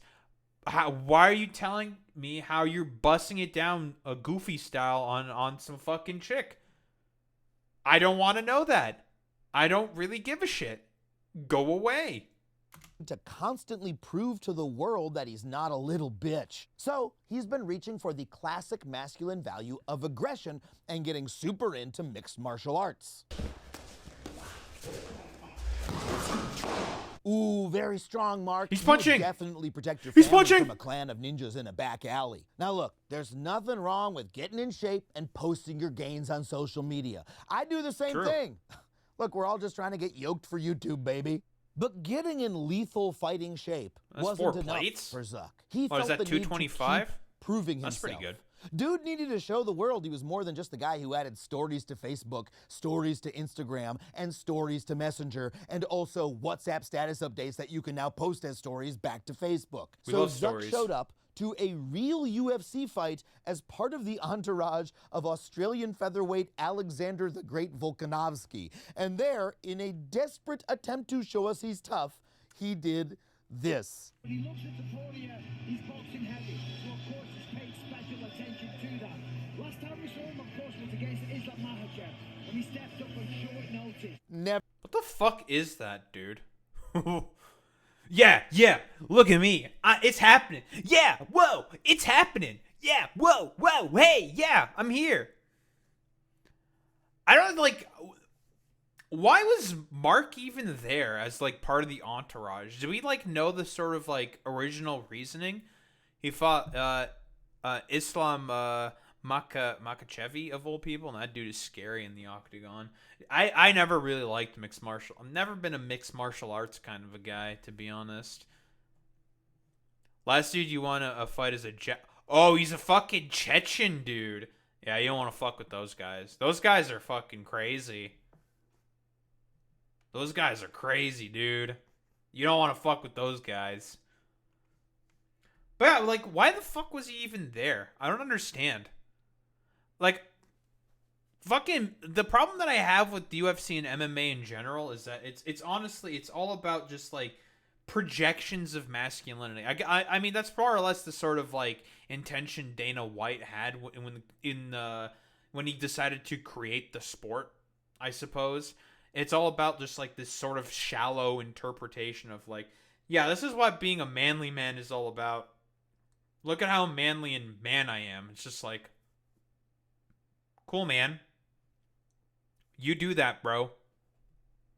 Never has little brother energy been so perfectly expressed. Zuck can spend hundreds of hours and millions of dollars training, but that doesn't mean he can actually join the cool MMA gang. Instead, they ignored him while he just nodded his head, making him look insecure and pathetic. In his attempt to demonstrate his masculinity, he put his masculine status at risk, and that is textbook fragile masculinity. The theory says that to prove your manhood, you have to publicly show some manly accomplishment, but if you fail, you are seen as less manly. And thus the Zuck got cucked, as did Musk. See, Elon has also... That's like the... again, I mentioned earlier, it's you can make the sort of same analogous assessment to, you know, the stuff I mentioned earlier with how aristocrats sort of acted within, like, the king's court. They smelled a weakness. They would take advantage of this. A lot of, like, parallels can be fucking made. You know, like, Holy Roman Empire, England, the Kingdom of France, shit like that, you know, all throughout the Middle Ages, you know. Similar fucking thing with the bourgeoisie. You gotta be able to display your power in order to not look weak to other people so you don't get taken advantage of. It's a dog-eat-dog world, even when you're on fucking top of the fucking world. It's fucking crazy. Done the basic things that should demonstrate he's a man. He's made money and he's got children. Perhaps too much of both. The dude has 12 kids. Oh, sorry. Make that 13 kids. Apparently it's even more. That was just crazy. Yeah, the natalism and its consequences. Weirdo natalism. From this lady, also from his wife Justine, his pop star paramour Grimes, and an exec from the company he started to torture primates with brain implants. Yeah, that's real. I cannot believe that is real, but it is. We are monkey pilled in this chat. Has a harem. We feel bad. Hey, I guess if you can't find enough people to buy your shitty trucks, you could always grow your own. But here's the fucking funny thing, you know. Does Elon think he's like doing some like Ottoman Sultan shit? Okay, he's trying to be like. He's trying to be like the Ottoman fucking Sultan, fucking with this harem of women, because that also fucking happened, right? Yeah, fucking very, very Turk behavior of you, Elon. It's kind of weird. Money and women and an ark full of bizarrely named children are not enough for Elon. To show the public he's a man, he seeks the respect of the toughest dudes on the planet. The gamers. You know, nothing says I'm a big, strong man like having your assistant. Why, like, would he target fucking gamers of all fucking people? It's so fucking weird, dude. Gamers. Why? Come in to light your gaming candle during your Twitch stream. All right, we'll add the gaming candle back. Let's add the candle somewhere. Because you're usually whisking the right-wing pipeline. Well, see, here's the thing with that Boy Meets Mini. Yeah, I don't want to get too Freudian here. Sometimes a game... I don't necessarily think that's even 100% the fucking reasoning. Dude, why do you have a fucking gamer candle, bro? What the fuck is that? You want to know what I have as my... I got my fucking water, I got my gamer juice, and my setup. That's what's on my desk. Otherwise, well, I got some other stuff. I got some little neat doodads. Let me introduce you to my crew, okay? I got my crew. We got Larry the Lobster. We got Roberto the Orca. That's my boy Roberto right there. And we got Herman. My boy Herman. They're chill. They're chill with it, bro. And they're always sitting on my desk. We love our boys, Larry, Roberto, and Herman. My boys. What was I saying? Yeah, I mean, it's not necessarily because it can be easily whisked into the right-wing pipeline. It's the case for, like, a lot of, like, the stupid younger, like, dipshit ones, because you want to know the people who generally sort of have that interpretation? The people who sort of use games as, like, an excuse to get away from the rest of the world. Those are the guys who get whisked into the right-wing pipeline, the types of people who are called the gamers TM. Because generally speaking, if we're talking about people who are gamers, it's generally a lot of, like, casual people. Anyone who plays a game can be considered a gamer by definition, right? And generally fucking speaking, a lot of the people who play video games sort of casually, like they play like their fucking daily Candy Crush or some shit, they're still gamers. They're playing a fucking game. By all definitions and all meanings, they're a fucking gamer. Those people are not going to be really whisked into the right-wing pipeline, okay? Not really. It's kind of strange, to be honest, right? It's one of those situations where it's just like, these are also like the people who love to fucking complain about the stupidest shit. We all know about fucking pronouns. Fucking dipshit, heel versus babyface, that fucking troglodyte. Where bro is really hates pronouns for some reason. Yeah, grums. These people are like the definition of some of the most insecure fucking dipshit losers. Like, these people are not fucking masculine, manly men. People look at them and think of them as like fucking weirdos. Like, bro, what the fuck is wrong with you people? Why do you act in like the way that you act? Most of the normal people, and generally speaking, the people that they dupe are either like socially stunted young men or like dumbass teenagers who don't know any better and haven't developed the basic empathy. Those are like typically like the people, and I guess also like Elon Musk, who is, well, a socially stunted, insecure teenager. But well, you know, we'll get to that. Gaming candle is just a gaming candle, but perhaps we can see a little bit of fragile masculinity in the fact that Elon keeps his huge synthetic white shaft next to his gaming rig, and that he requires someone else to light it up for him. Armchair psychoanalysts, feel free to pop off in the comments. Yeah, he wants... Okay, we're doing some armchair psychoanalysis. I'm popping off right now, okay? What's like the emote? It's called the venoming, okay? Venoming. He's venoming, and it's like it's an we're getting that emote right now, okay? Quick detour. It's this. Where's 7TV? 7TV. It's this. This is Elon. It's this. It's the cum chalice, bro.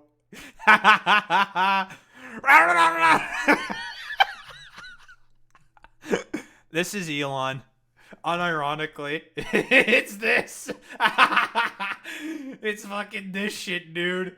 Yeah, God, this fucking emote is so fucking funny, dude. I bet that's what he does secretly with the fucking giant gamer candle. Or maybe he like shoves it up his ass or something. I don't know. I don't know why he has a giant white fucking candle.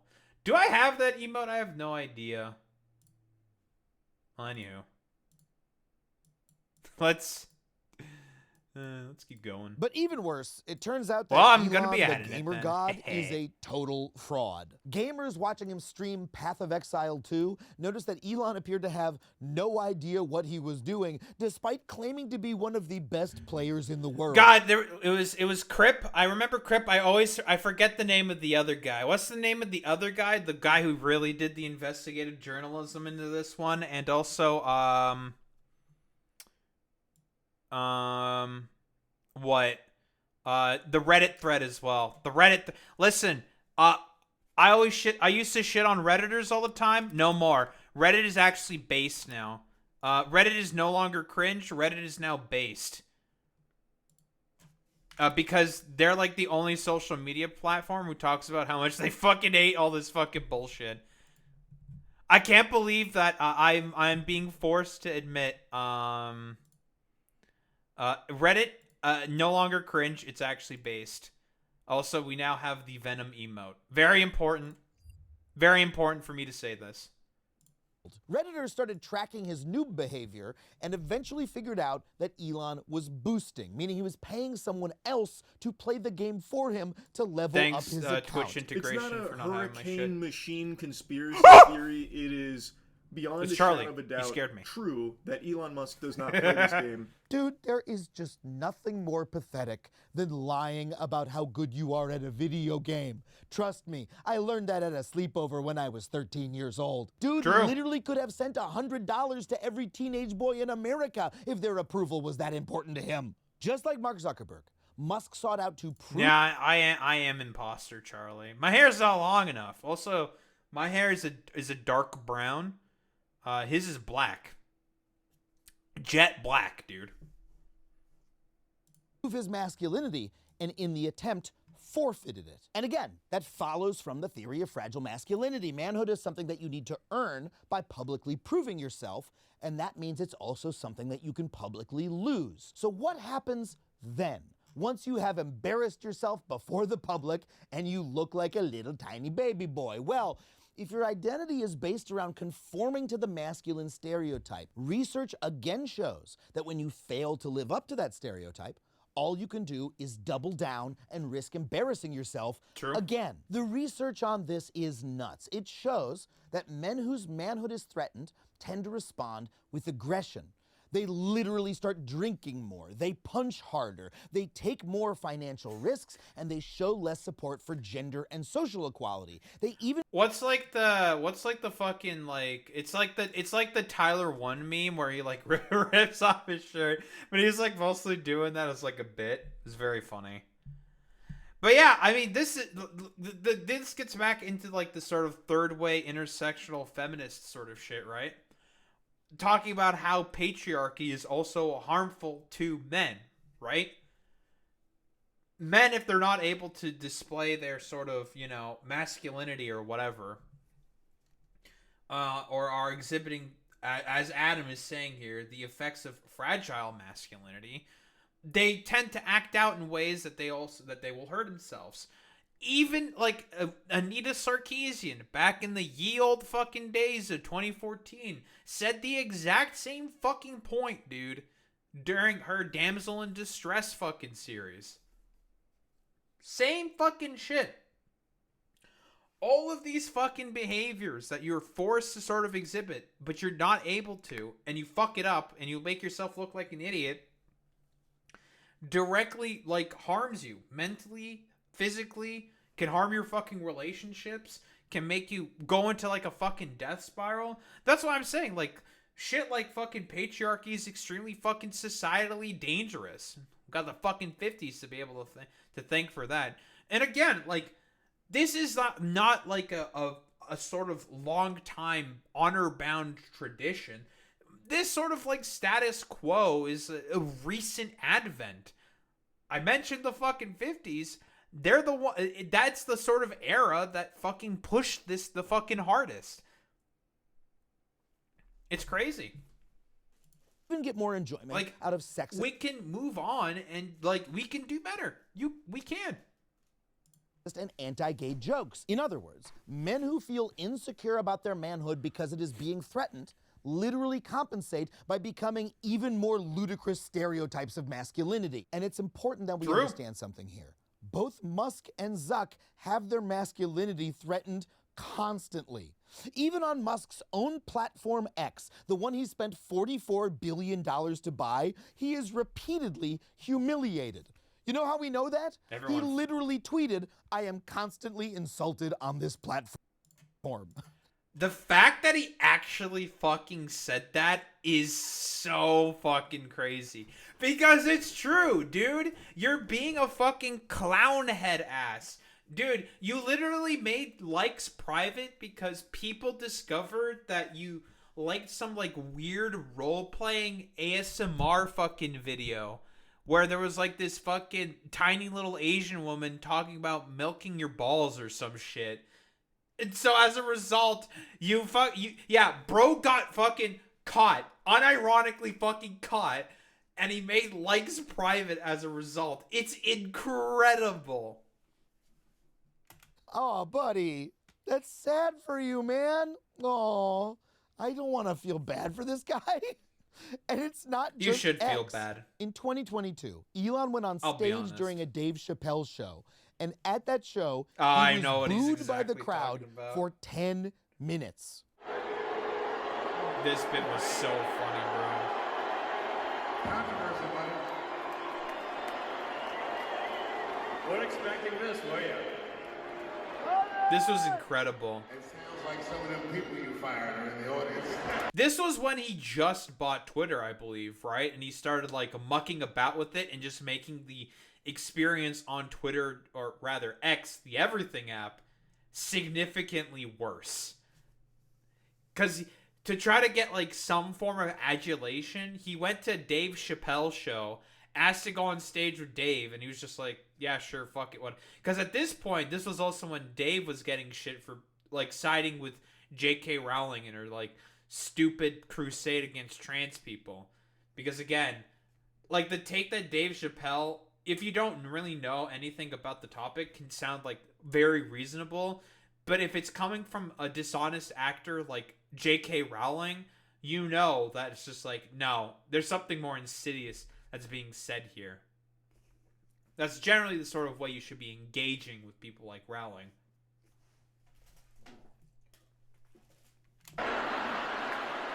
Now, you know, someone with a stable sense of their own masculinity might persevere in the face of that kind of public hate. True. But Elon is not that someone.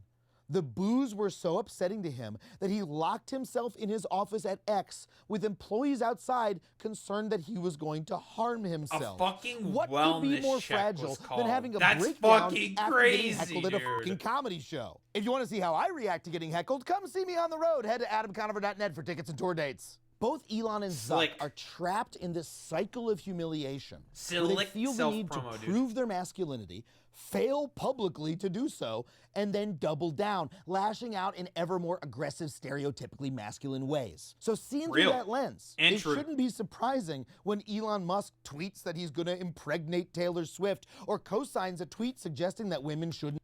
Dude, like, God, this shit was so fucking weird, dude. What was that in reference to with the Taylor Swift impregnation or some shit? Like, why? Oh, and we have like some fucking 4chan schizo rant, and he's saying interesting observation. I forget. I think she was like shit talking some Republican or something, and then like Elon Musk was just like, it's okay, I'm gonna like rape you or some shit, make you pregnant, and then oh wait, no, this was when I think she was shit talking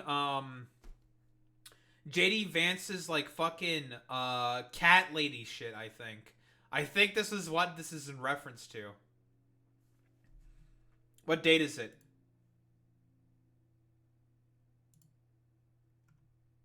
I can't see the fucking date. I think it says September 19th. 2024. That would have probably been around the time. Yeah, it's the fucking JD Vance childless cat lady stuff. Where like Taylor Swift was talking shit about that, saying like, yeah, this is really fucking dumb. Wait, what's this fucking like schizo fucking cause so far I'm seeing like low T men, and I can already tell that this is like some stupid fucking like 4chan bullshit. Well, I can also tell from the text, but you know, whatever. People who can't defend themselves physically, women and low T men. Buddy, you live in America. Everyone can get a fucking gun. Parse information through a consensus filter as a safety mechanism. They literally do not ask, is this true? They ask, will others be okay with me thinking this is true? I'm trying to think, like, what? First off, we're social creatures. People like, generally speaking, being like with groups of other people. That's how socializing works. But then again, it's coming from a fucking 4chaner who's probably locked in his basement all day, chatting on stupid fucking dumbfuck forums like B in poll, more than likely. And generally speaking, yeah, like, if you're like an average human being, you don't have to ask, is this true? You can just look it up. If there's like a certain factoid or word or something that you don't understand, the internet is right there on your fucking phone. You can just look that shit up. Stupid. This makes them very malleable to brute force manufactured consensus. If every screen they look at says the same thing, they will adopt this position because their brain interprets it as everyone in the tribe believing it. Bro, what are you fucking talking about, dude? What? Like, I wonder if this fucking 4chaner would say this about scientific consensus. Because guess what? Broadly speaking, since we are social animals and we can sort of observe things and learn about stuff, we can broadly understand if a certain thing happened that has been either like deeply recorded, or people can also understand literally, and everyone fucking agrees with that and says like, yeah, this is a thing that we can all agree generally fucking happened. People, that's just like how consensus is built. This is how human society was generally built. People thought like before, like during primitive accumulation, like, hey, you know what is easier than fucking constantly scavenging the grounds in order to get food? Why don't we just learn how to do irrigation and just grow and begin to just accumulate begin to accumulate wheat? The basis of fucking human society, agriculture. This person would have to be against agriculture because a group of people came together, started doing that, and said like, wow, this is way fucking easier to do over fucking constantly going out on dangerous hunts to try to hunt down animals that you're not necessarily always going to be successful in getting. We can just like stay in one place, keep growing food, and be able to build something communally. Okay, that's way fucking easier. It's interesting because like if you just think about these like for even like 3 seconds, you can just completely deconstruct the fucking nonsense. Phones aren't made to look stuff up. They're made for porn and TikTok. That's true. Only high T alpha males and hey neurotypical people, hey autists. So describing the two sort of 4chan archetypes. Hilarious. Are actually free to parse new information with an objective, is this true filter? This is why a republic of high-status males is best for decision-making. Democratic, but a democracy only for those people who are free to think. Funnily enough, you want to know the people who fucking thought like this? It was the fucking founding fathers. Unironically, this is how they fucking thought. But instead of, high-T alpha males, it's like rich aristocrats instead. It's so fucking funny how you can make the through lines. Also, no, what the fuck are you talking about? I love how this is also being known as the Reich effect. Reich effect. I wonder why we're using the word Reich here. If I recall correctly, the Third Reich, that ended up with their leader shooting themselves in the mouth like a little bitch. Yeah, very curious indeed. It's fucking 4chan stuff. I'm debunking 4chan shit, okay? It's obviously just inherently fucking ridiculous. Vote. Or when Zuck cuts DEI programs at Meta, removes content protections for LGBT people, or goes on Joe Rogan, the most masculine podcast hosted in Texas's gayest city. But I do think the corporate culture sort of had swung towards being this somewhat more neutered thing. And I remember this fucking goddamn interview where he's just like trying to make himself look like a stupid broccoli fucking zoomer dude with his dumbass fucking perm. What is consolidated? Okay, well, what we'll show on this again. Fuck it. I didn't really feel that until I got involved in martial arts. Dude. Bro, you're one of the richest fucking people on the planet, dude. What the fuck are you talking about? Like, oh man, the corporate sort of consolidation. What are you fucking talking about, dude? You are the representation of corporate consolidation. You just sound ridiculous. That's true. Yeah, Meta did need more the real masculine energy. Yeah, it needed to become more homoerotic. Needed to be more gay. Like they needed to start like fucking each other in the ass or some shit. Or doing like the if we want to go like full masculine manly men, we need to do like what's that fucking meme image from all the Turkish propaganda about like Slavs? The like sodomy circle basically. Where it's just a bunch of dudes in fezzes fucking each other in the ass. It's so God, that shit is so fucking funny, dude. I thought you were a powerful CEO.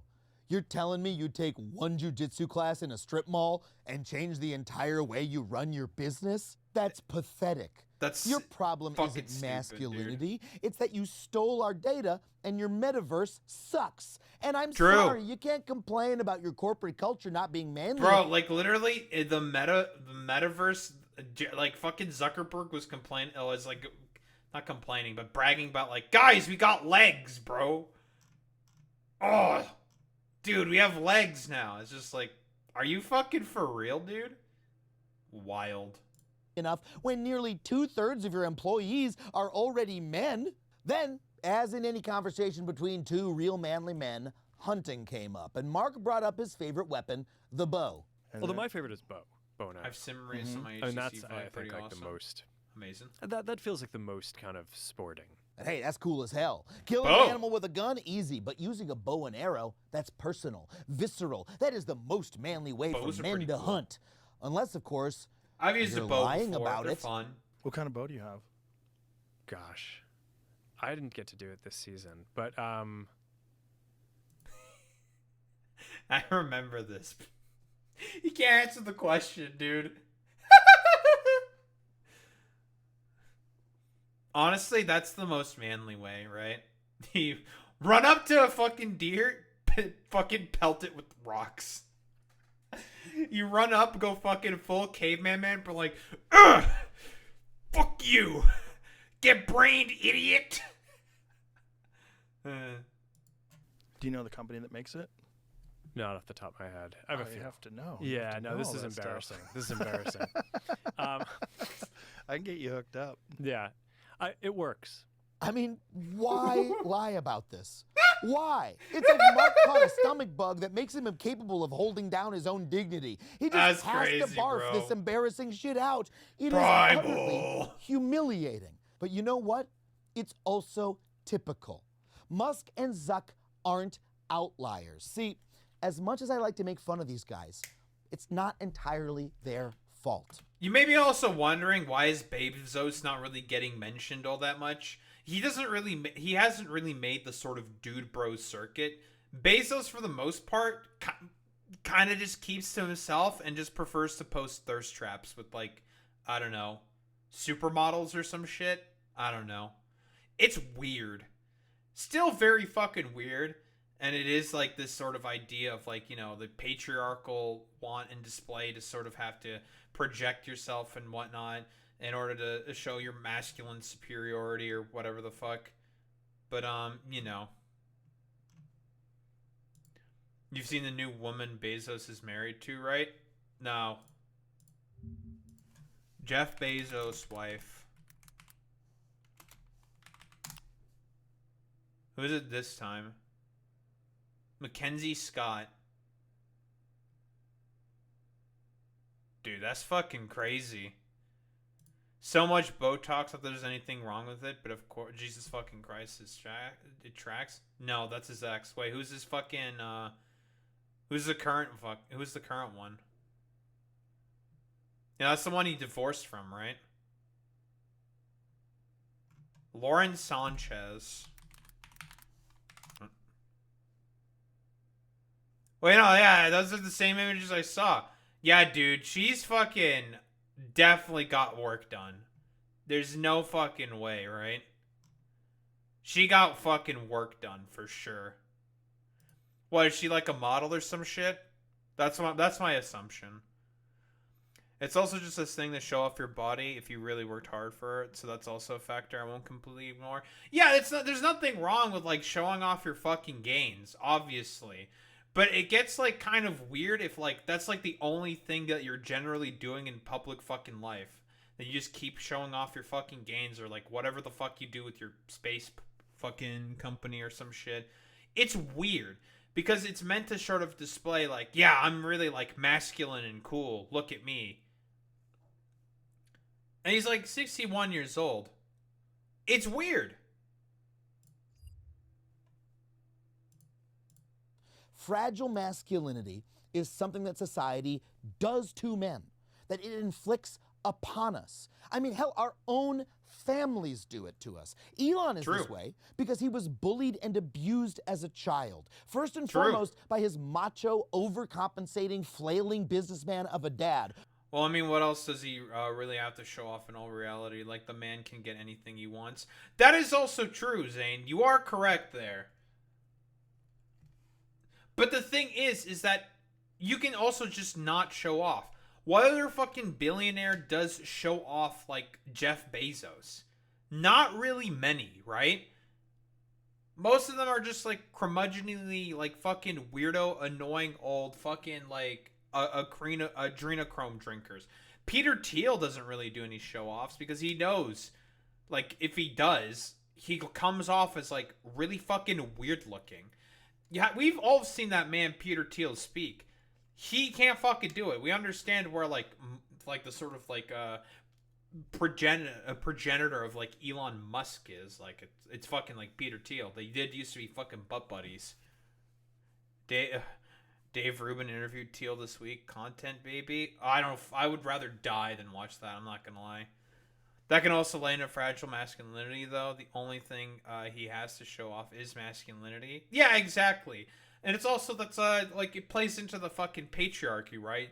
You have to like be boisterous, show yourself off, be like the main sort of character in order to sort of project yourself as not weak in the eyes of other men, right? That's also a factor. Who, quote, never tired of telling Elon how worthless he was. I know, I'm sorry, I made you feel bad for Elon Musk, but that is the truth. Fragile masculinity is not a mystic force. It's all because he's a fucking abused autist. Such is always the basis of fucking fascism. Abused fucking autists. Feels fucking bad, man. Of human nature, it's a set of ideas that is transmitted from person to person, from shitty dad to pathetic son. And even though Musk and Zuckerberg are the most privileged and powerful people on the planet, they have been absolutely warped by it. At the root of Zuck's decision to allow abuse and harassment of vulnerable people on his platforms, or Musk's efforts to destroy the mechanics of American government from the inside. Also, I should forgot to fucking message to say this, by the way. Errol Musk, fucking creepy weirdo rapist, literally groomed his stepdaughter into being his fucking wife. That dude's a fucking weirdo. Makes sense that he produced a little fucking weirdo shit like Elon. Like that, he's a fucking weirdo, dude. Are these dudes failures to be the men they imagine themselves to be? Not to mention also the racism that went on in like Tesla and shit, right? There was constant fucking complaints from like workers of color, right? All the time about how fucking racist the Tesla factory floor was. That's also a fucking thing. Yep, constant fucking slurs. There's reports on this shit, dude. Just sad, frankly. But, you know, these guys are billionaires. So they're going to be fine no matter what. No matter how much they embarrass themselves, they'll be okay. But when this dynamic happens to real men in the real world, it makes their lives worse. It often kills them. And it explains the fascist turn in American politics. See, Our American... Like I also said before, you want to know why? I mean, basis of fascism, obviously. Insecure men, you know, mostly in sexual cases, sexual insecurity of men. And you can broadly see why it's the fucking case, dude. It's just sad. Like, what else can you say? It's like, damn. This is just kind of upsetting. It's like no other way to feel besides just bad. I'll be honest. It's just like, this is just sad. And again, consequences of patriarchy. Not only just fragile masculinity, but this is the sort of basis of the society that we have right now. Patriarchal fucking standards. You are expected to be the main fucking man of the fucking house. The main... I mean, I've said this point constantly before, but I mean, it always bears reiterating. But same fucking shit is affecting Elon and Zuck. Why they're so fucking insecure in their own masculinity. It all comes back to patriarchy in the end. American concept of masculinity, again, is centered around independence, competition, and achievement. All good qualities if you can achieve them in a secure way. But by those terms, many young American men are objectively failing through no fault of their own. Socioeconomic First, our schools are leaving men behind. True. Their dropout rates are higher, and their scores are lower than women. And while they were just as likely to graduate college as women 30 years ago, now women have left them in the dust. And it's not just school, it's in the economy itself. Young men are working less than they did in the past, and their wages are stagnating, especially if they don't have college degrees. And remember, college is expensive in this country, so many men can't access it. Exactly. It's all a fucking feedback loop that constantly feeds into itself. It's fucking crazy.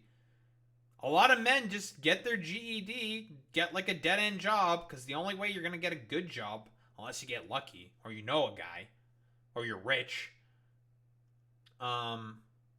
is through like college. You have to go to college, and even then, after doing college, accruing all that debt for yourself, not even guaranteed that you're gonna get a great job. The consequences of like, I mean, I've harped on this point all the time, but yeah, wage stagnation. Thank you, Reagan and Thatcher. Suburbanization. It's very expensive to own a fucking car. Gas, insurance, the whole 9 yards. The car itself, obviously. Maintenance for that car. Very, very expensive. It makes it a lot more difficult in order to get to be able to go out and socialize with people. And even if you are able to do that, it's a fucking expensive to go out, dude. Having to spend like $100+ on like a restaurant just to like hang out with fucking people, that's expensive, bro. That's a lot of money. And wages, again, goes back into it feeds back into that fucking loop. Wages are fucking dog shit. You can't fucking pay to go out and socialize with people. That shit's way too fucking expensive. Yeah, and just like Zane said, has a GED, has to go to fucking trade school. Yeah, in order to learn a trade, you gotta go to school. It's virtually a caste system that's more difficult to transcend than ever. Exactly. And I've talked about this constantly. Young men, they're the ones that get the most fucked by this. World has literally changed around American men. Our economy is no longer structured so that an average guy without a college degree can get a good job to provide for his wife and family. The jobs that these men used to get are simply gone. And that's why young men are also living at home at a way higher rate than young women. Unsurprisingly, young women are not super excited about shacking up with young men who are less likely to have completed their education, gotten a job, or live on their own. And consequently, young men are way more likely to be single and way less likely to have sex than they used to be. Men also experience... Listen, I've said this before, but yeah, I'm a turbo virgin. I didn't become a fucking cringy weirdo shitlord like most of the shitters that you're gonna fucking find on the internet. But dude, it's tough out there, man. It's not easy. And it's not easy out there for the women either, because most of the men now are fucking stupid shitheads. We all know about the man versus bear shit, right? That's a thing that's commonly fucking brought up. And again, the reason why it's just shit for everyone in general in terms of the fucking dating market fucking hate that term, is because it's difficult to fucking socialize. It's expensive to have a relationship. To go out on dates and shit, that's expensive. Costs a lot of fucking money. It's tough.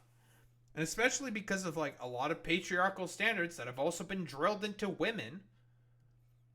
Like the sort of idea that the man has to be the provider, you know, man's got to pay for everything. It's tough.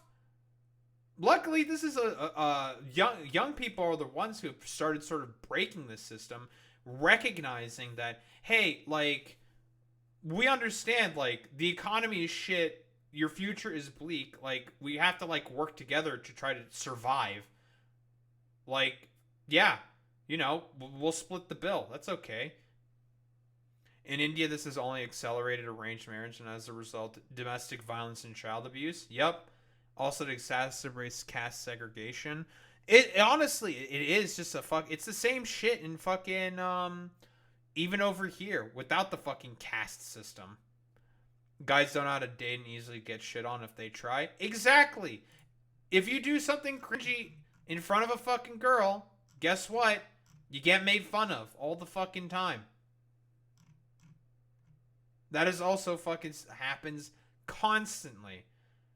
Like, people will do like the fucking L Fortnite dance. Be like, oh, you fucking totally botched it with that fucking bitch, idiot. It's all about the fucking competition, right? Higher rates of loneliness, drug abuse, and suicide. I mean, men commit suicide nearly 4 times as often as women. Just about every social indicator looks worse for men, and that is a serious problem. By the way, those last stats are from our sponsor, usafacts.org. If you want real data straight from the government, they're the place to go to. And you know what? In a time when it seems like no one can agree, yeah, no Fed it's really posting critical on to have dates. That's useful Looking at and you, reliable data that you know is straight from the source. And usafacts.org has been a fantastic resource for us when we've been writing and researching these videos. So check them out, usafacts.org. It's a phenomenal resource. The crisis that men are facing isn't just bad for our health and our wallets. It also harms men's image of ourselves, and it plays right into the fragile masculinity trap. If you're not able to earn a living or find a partner, that literally threatens your image of your own manhood. And that forces you, once again, to double down. And that has had a powerful effect on our politics. Research actually shows that the more insecure you are as a man, the more you support tough guy right-wing policies. Just like I fucking said, it always comes back to sexual insecurity being the basis for fucking fascism. Constantly. Same fucking shit, dude. Same shit. Which is why it should be no surprise that so many young men turned sharply towards Trump this election. If turning to MAGA soothes the masculinity of a billionaire who got his feelings hurt by a pro gamer, well, it must do the same thing for an unemployed 25-year-old with no job prospects in a changing economy. That's why Trump's campaign... Hey, that sounds like me. I have no job prospects in a changing economy. An economy that's changing for the fucking worse. Because, you know... I was sold the fucking lie like, oh yeah, you go into tech, you'll have a great career. Easily. That was a lie. Yeah, I'm immediately gonna become a fucking right-wing VTuber now. Or not VTuber, YouTuber. It's too late. It's over for me. It's so over for me. I'm about to go on my MAGA arc. Alright, I'm getting the red hat and everything. It's over for me, boys. Was awash in hyper-masculine images, like this one. And if that seems like a childish version of masculinity, it literally is. In the case of Hulk Hogan, it's literally for children. Eat your vegetables, brothers. But at least it's something. Republicans went out of their way to bring the campaign to young men. They targeted them where they were, watching UFC, listening to dude podcasts, and going to college football games. Dude, I've said this before, but there needs to be a fucking crackdown on fucking podcasts. I'll say it again. Podcasts, they need to be exterminatus must be called upon the podcasts. They must be stopped at any and all costs. Must destroy the podcasts. games. But what did young men get from the Democrats in 2024? Oh, an invitation to Coach Waltz's roof to clean his gutters while he delivers a lecture about enthusiastic consent. That's worse than fucking nothing. Thanks a lot, Mr. fucking Feeney. Young men are in a crisis. So that is our weak. social and economic reality. And if we do not address the source of that crisis, it will continue to be inflamed by the same compensatory power fantasies that have melted the brains of Zuck and Elon. And to do that, you know, young men, yes, need new forms of media that actually speak to their problems and give them proper role models of what a healthier version of masculinity could look like. I try to do that. I try my best. I'm doing my part. I'm doing my part. I mentioned about all the fucking problems, right? Socioeconomic issues, patriarchy being more harmful to men than it is helpful to men, and comparing and contrasting that to sort of communal solutions back in ye olden days. But I mean, mostly, the main root cause of it is socioeconomic, mostly. You know, wage stagnation, you can't get a house. It's suburbanization has made it impossible to build meaningful, lasting relationships with other people. There's tons of other fucking factors, you know, the defunding of education. There's so many fucking reasons why it is as bad as it is, and, you know, and inevitably all leading to the sexual frustrations and insecurities of men being exploited by fascists. The bedrock of fascism. Plenty of people have made that argument, but more importantly than that, they need actual policy that actually addresses their problems. We need more male teachers for struggling male students. True. We need to help men get and keep jobs by promoting the hell out of vocational training and making it, guess what, free so people can actually access it. Whoa, whoa, whoa, I don't know what you're talking about. Free? What is this, communism, brother? And we need to make sure that those jobs, when they get them, are stable, good-paying union jobs that actually provide them a life. What the hell, brother? And when it comes to addressing the unacceptably high rate of male suicide, we need a serious and sustained public health response. Policy is not enough by itself. We also need to change our concept of masculinity to not be so fucking fragile. And you know what? True. That is possible. Because while fragile masculinity is seen in societies around the world, different societies. Also, it's like, yeah, broader patriarchy. It is fragile masculinity, the concept that's being talked about here, but it's pretty analogous to patriarchy, right?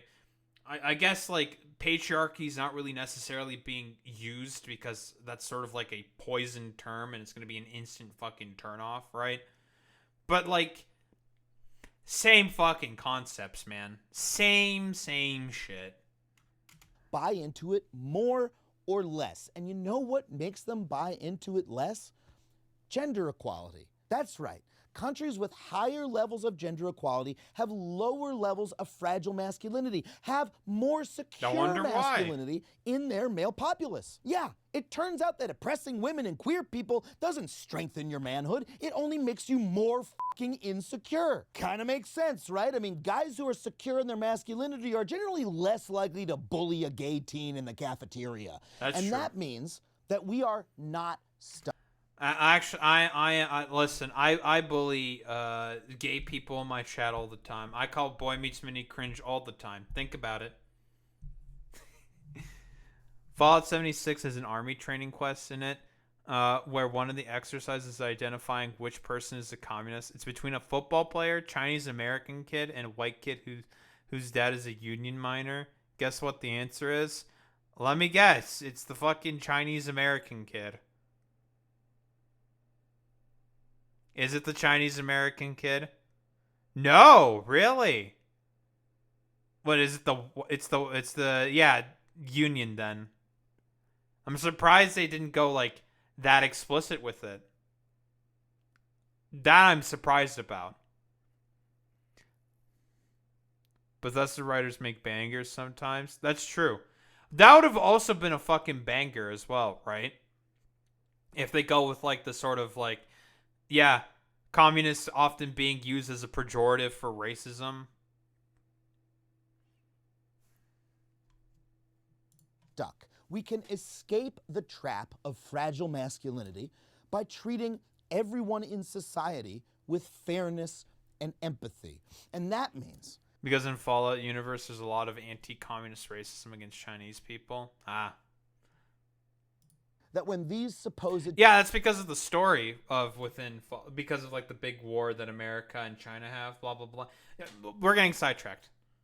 Tech visionaries embrace the dumbest version of masculinity and use it to overthrow our government and make it less fair. They're not driving us towards the future. They're grasping at the pathetic past and keeping themselves imprisoned. But you know what? It's all fucking techno-feudalism, baby. Outside of those bars. One where you can want have you to be a all serf of your again. masculine virtues, like bacon burgers, naval history podcasts, and chopping wood with your shirt off. And one in which healthy aggression and competition are valued as the virtues that they are, but also one in which your masculinity doesn't depend on the approval of others, but is secure in itself.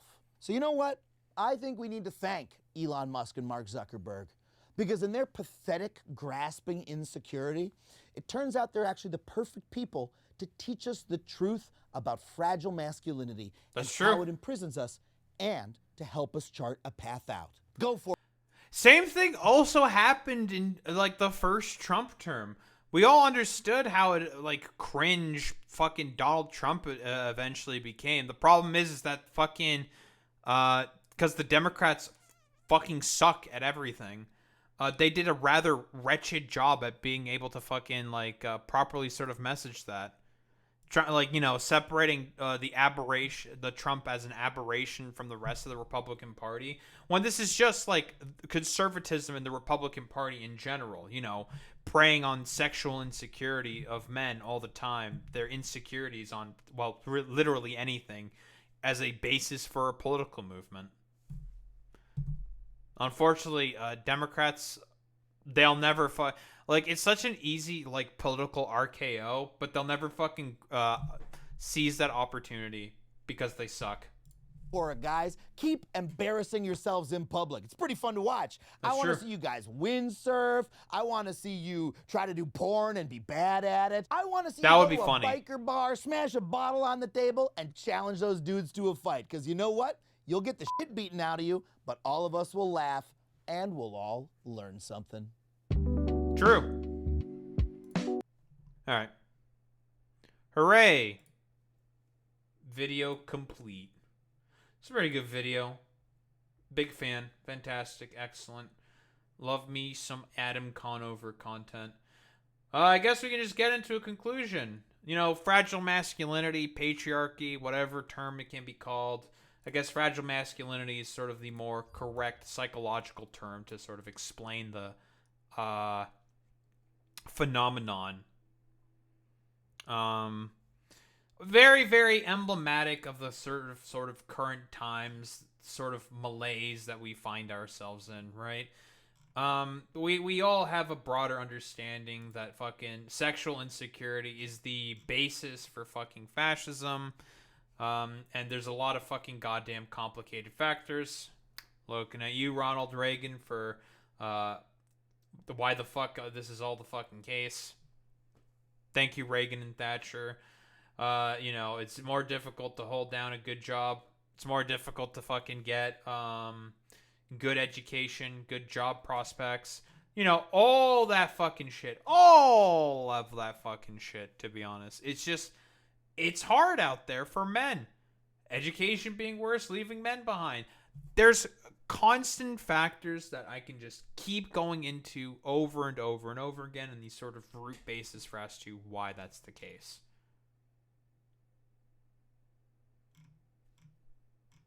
Anywho, not really much else to say about this here. Adam Conover pretty much hit the fucking nail on the head. I honestly, I'm trying to think, and what in 2016 made it such that that shit was a lot more cringe. Can't really think of anything, but I mean, honestly, if Zuck and fucking Elon keep being as cringe as they are, in terms of their projections of masculinity, keep lowering their goddamn approval ratings, maybe the spell will eventually be broken. But again, It'll be broken temporarily, but it needs to be fucking followed up on with good fucking, like, socially democratic policy. Anywho. Not really much else to say here. And scene. Alright. Cool. We love being done with another video and adding it to the fucking catalog. We love that for us, don't we? It's my favorite shit. We love that for us, bros.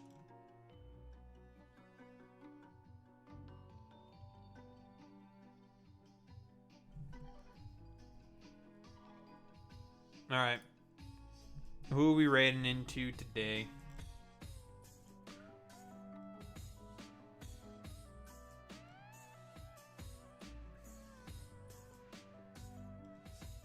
Who being raided into today?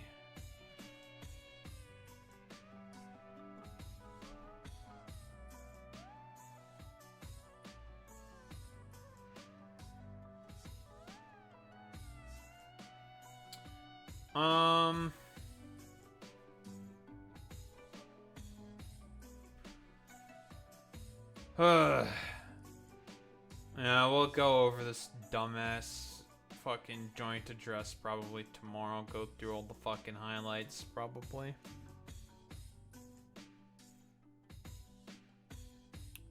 Fun, fun, fun. We love that for us.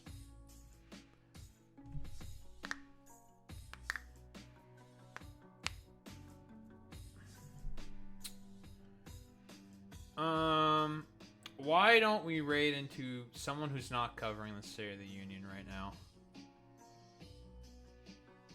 Let's raid into Igloo BC, a fellow Canadian. We're doing some Canadian solidarity right now. Alright. Raid messages. You dorks know what to do, you know what to say. Transstrata with the Daho Raidba if you're a sub. And Wowee with the Daho Raidba if you are a non-sub. So we show appreciation to those that we raid into. In any case, gamers, I will be back tomorrow and we'll be playing, probably yapping about the fucking stupid joint address and playing video games. That's the plan. Anyway, I'll be back tomorrow. Same time, same place, same face. Peace out, gamers.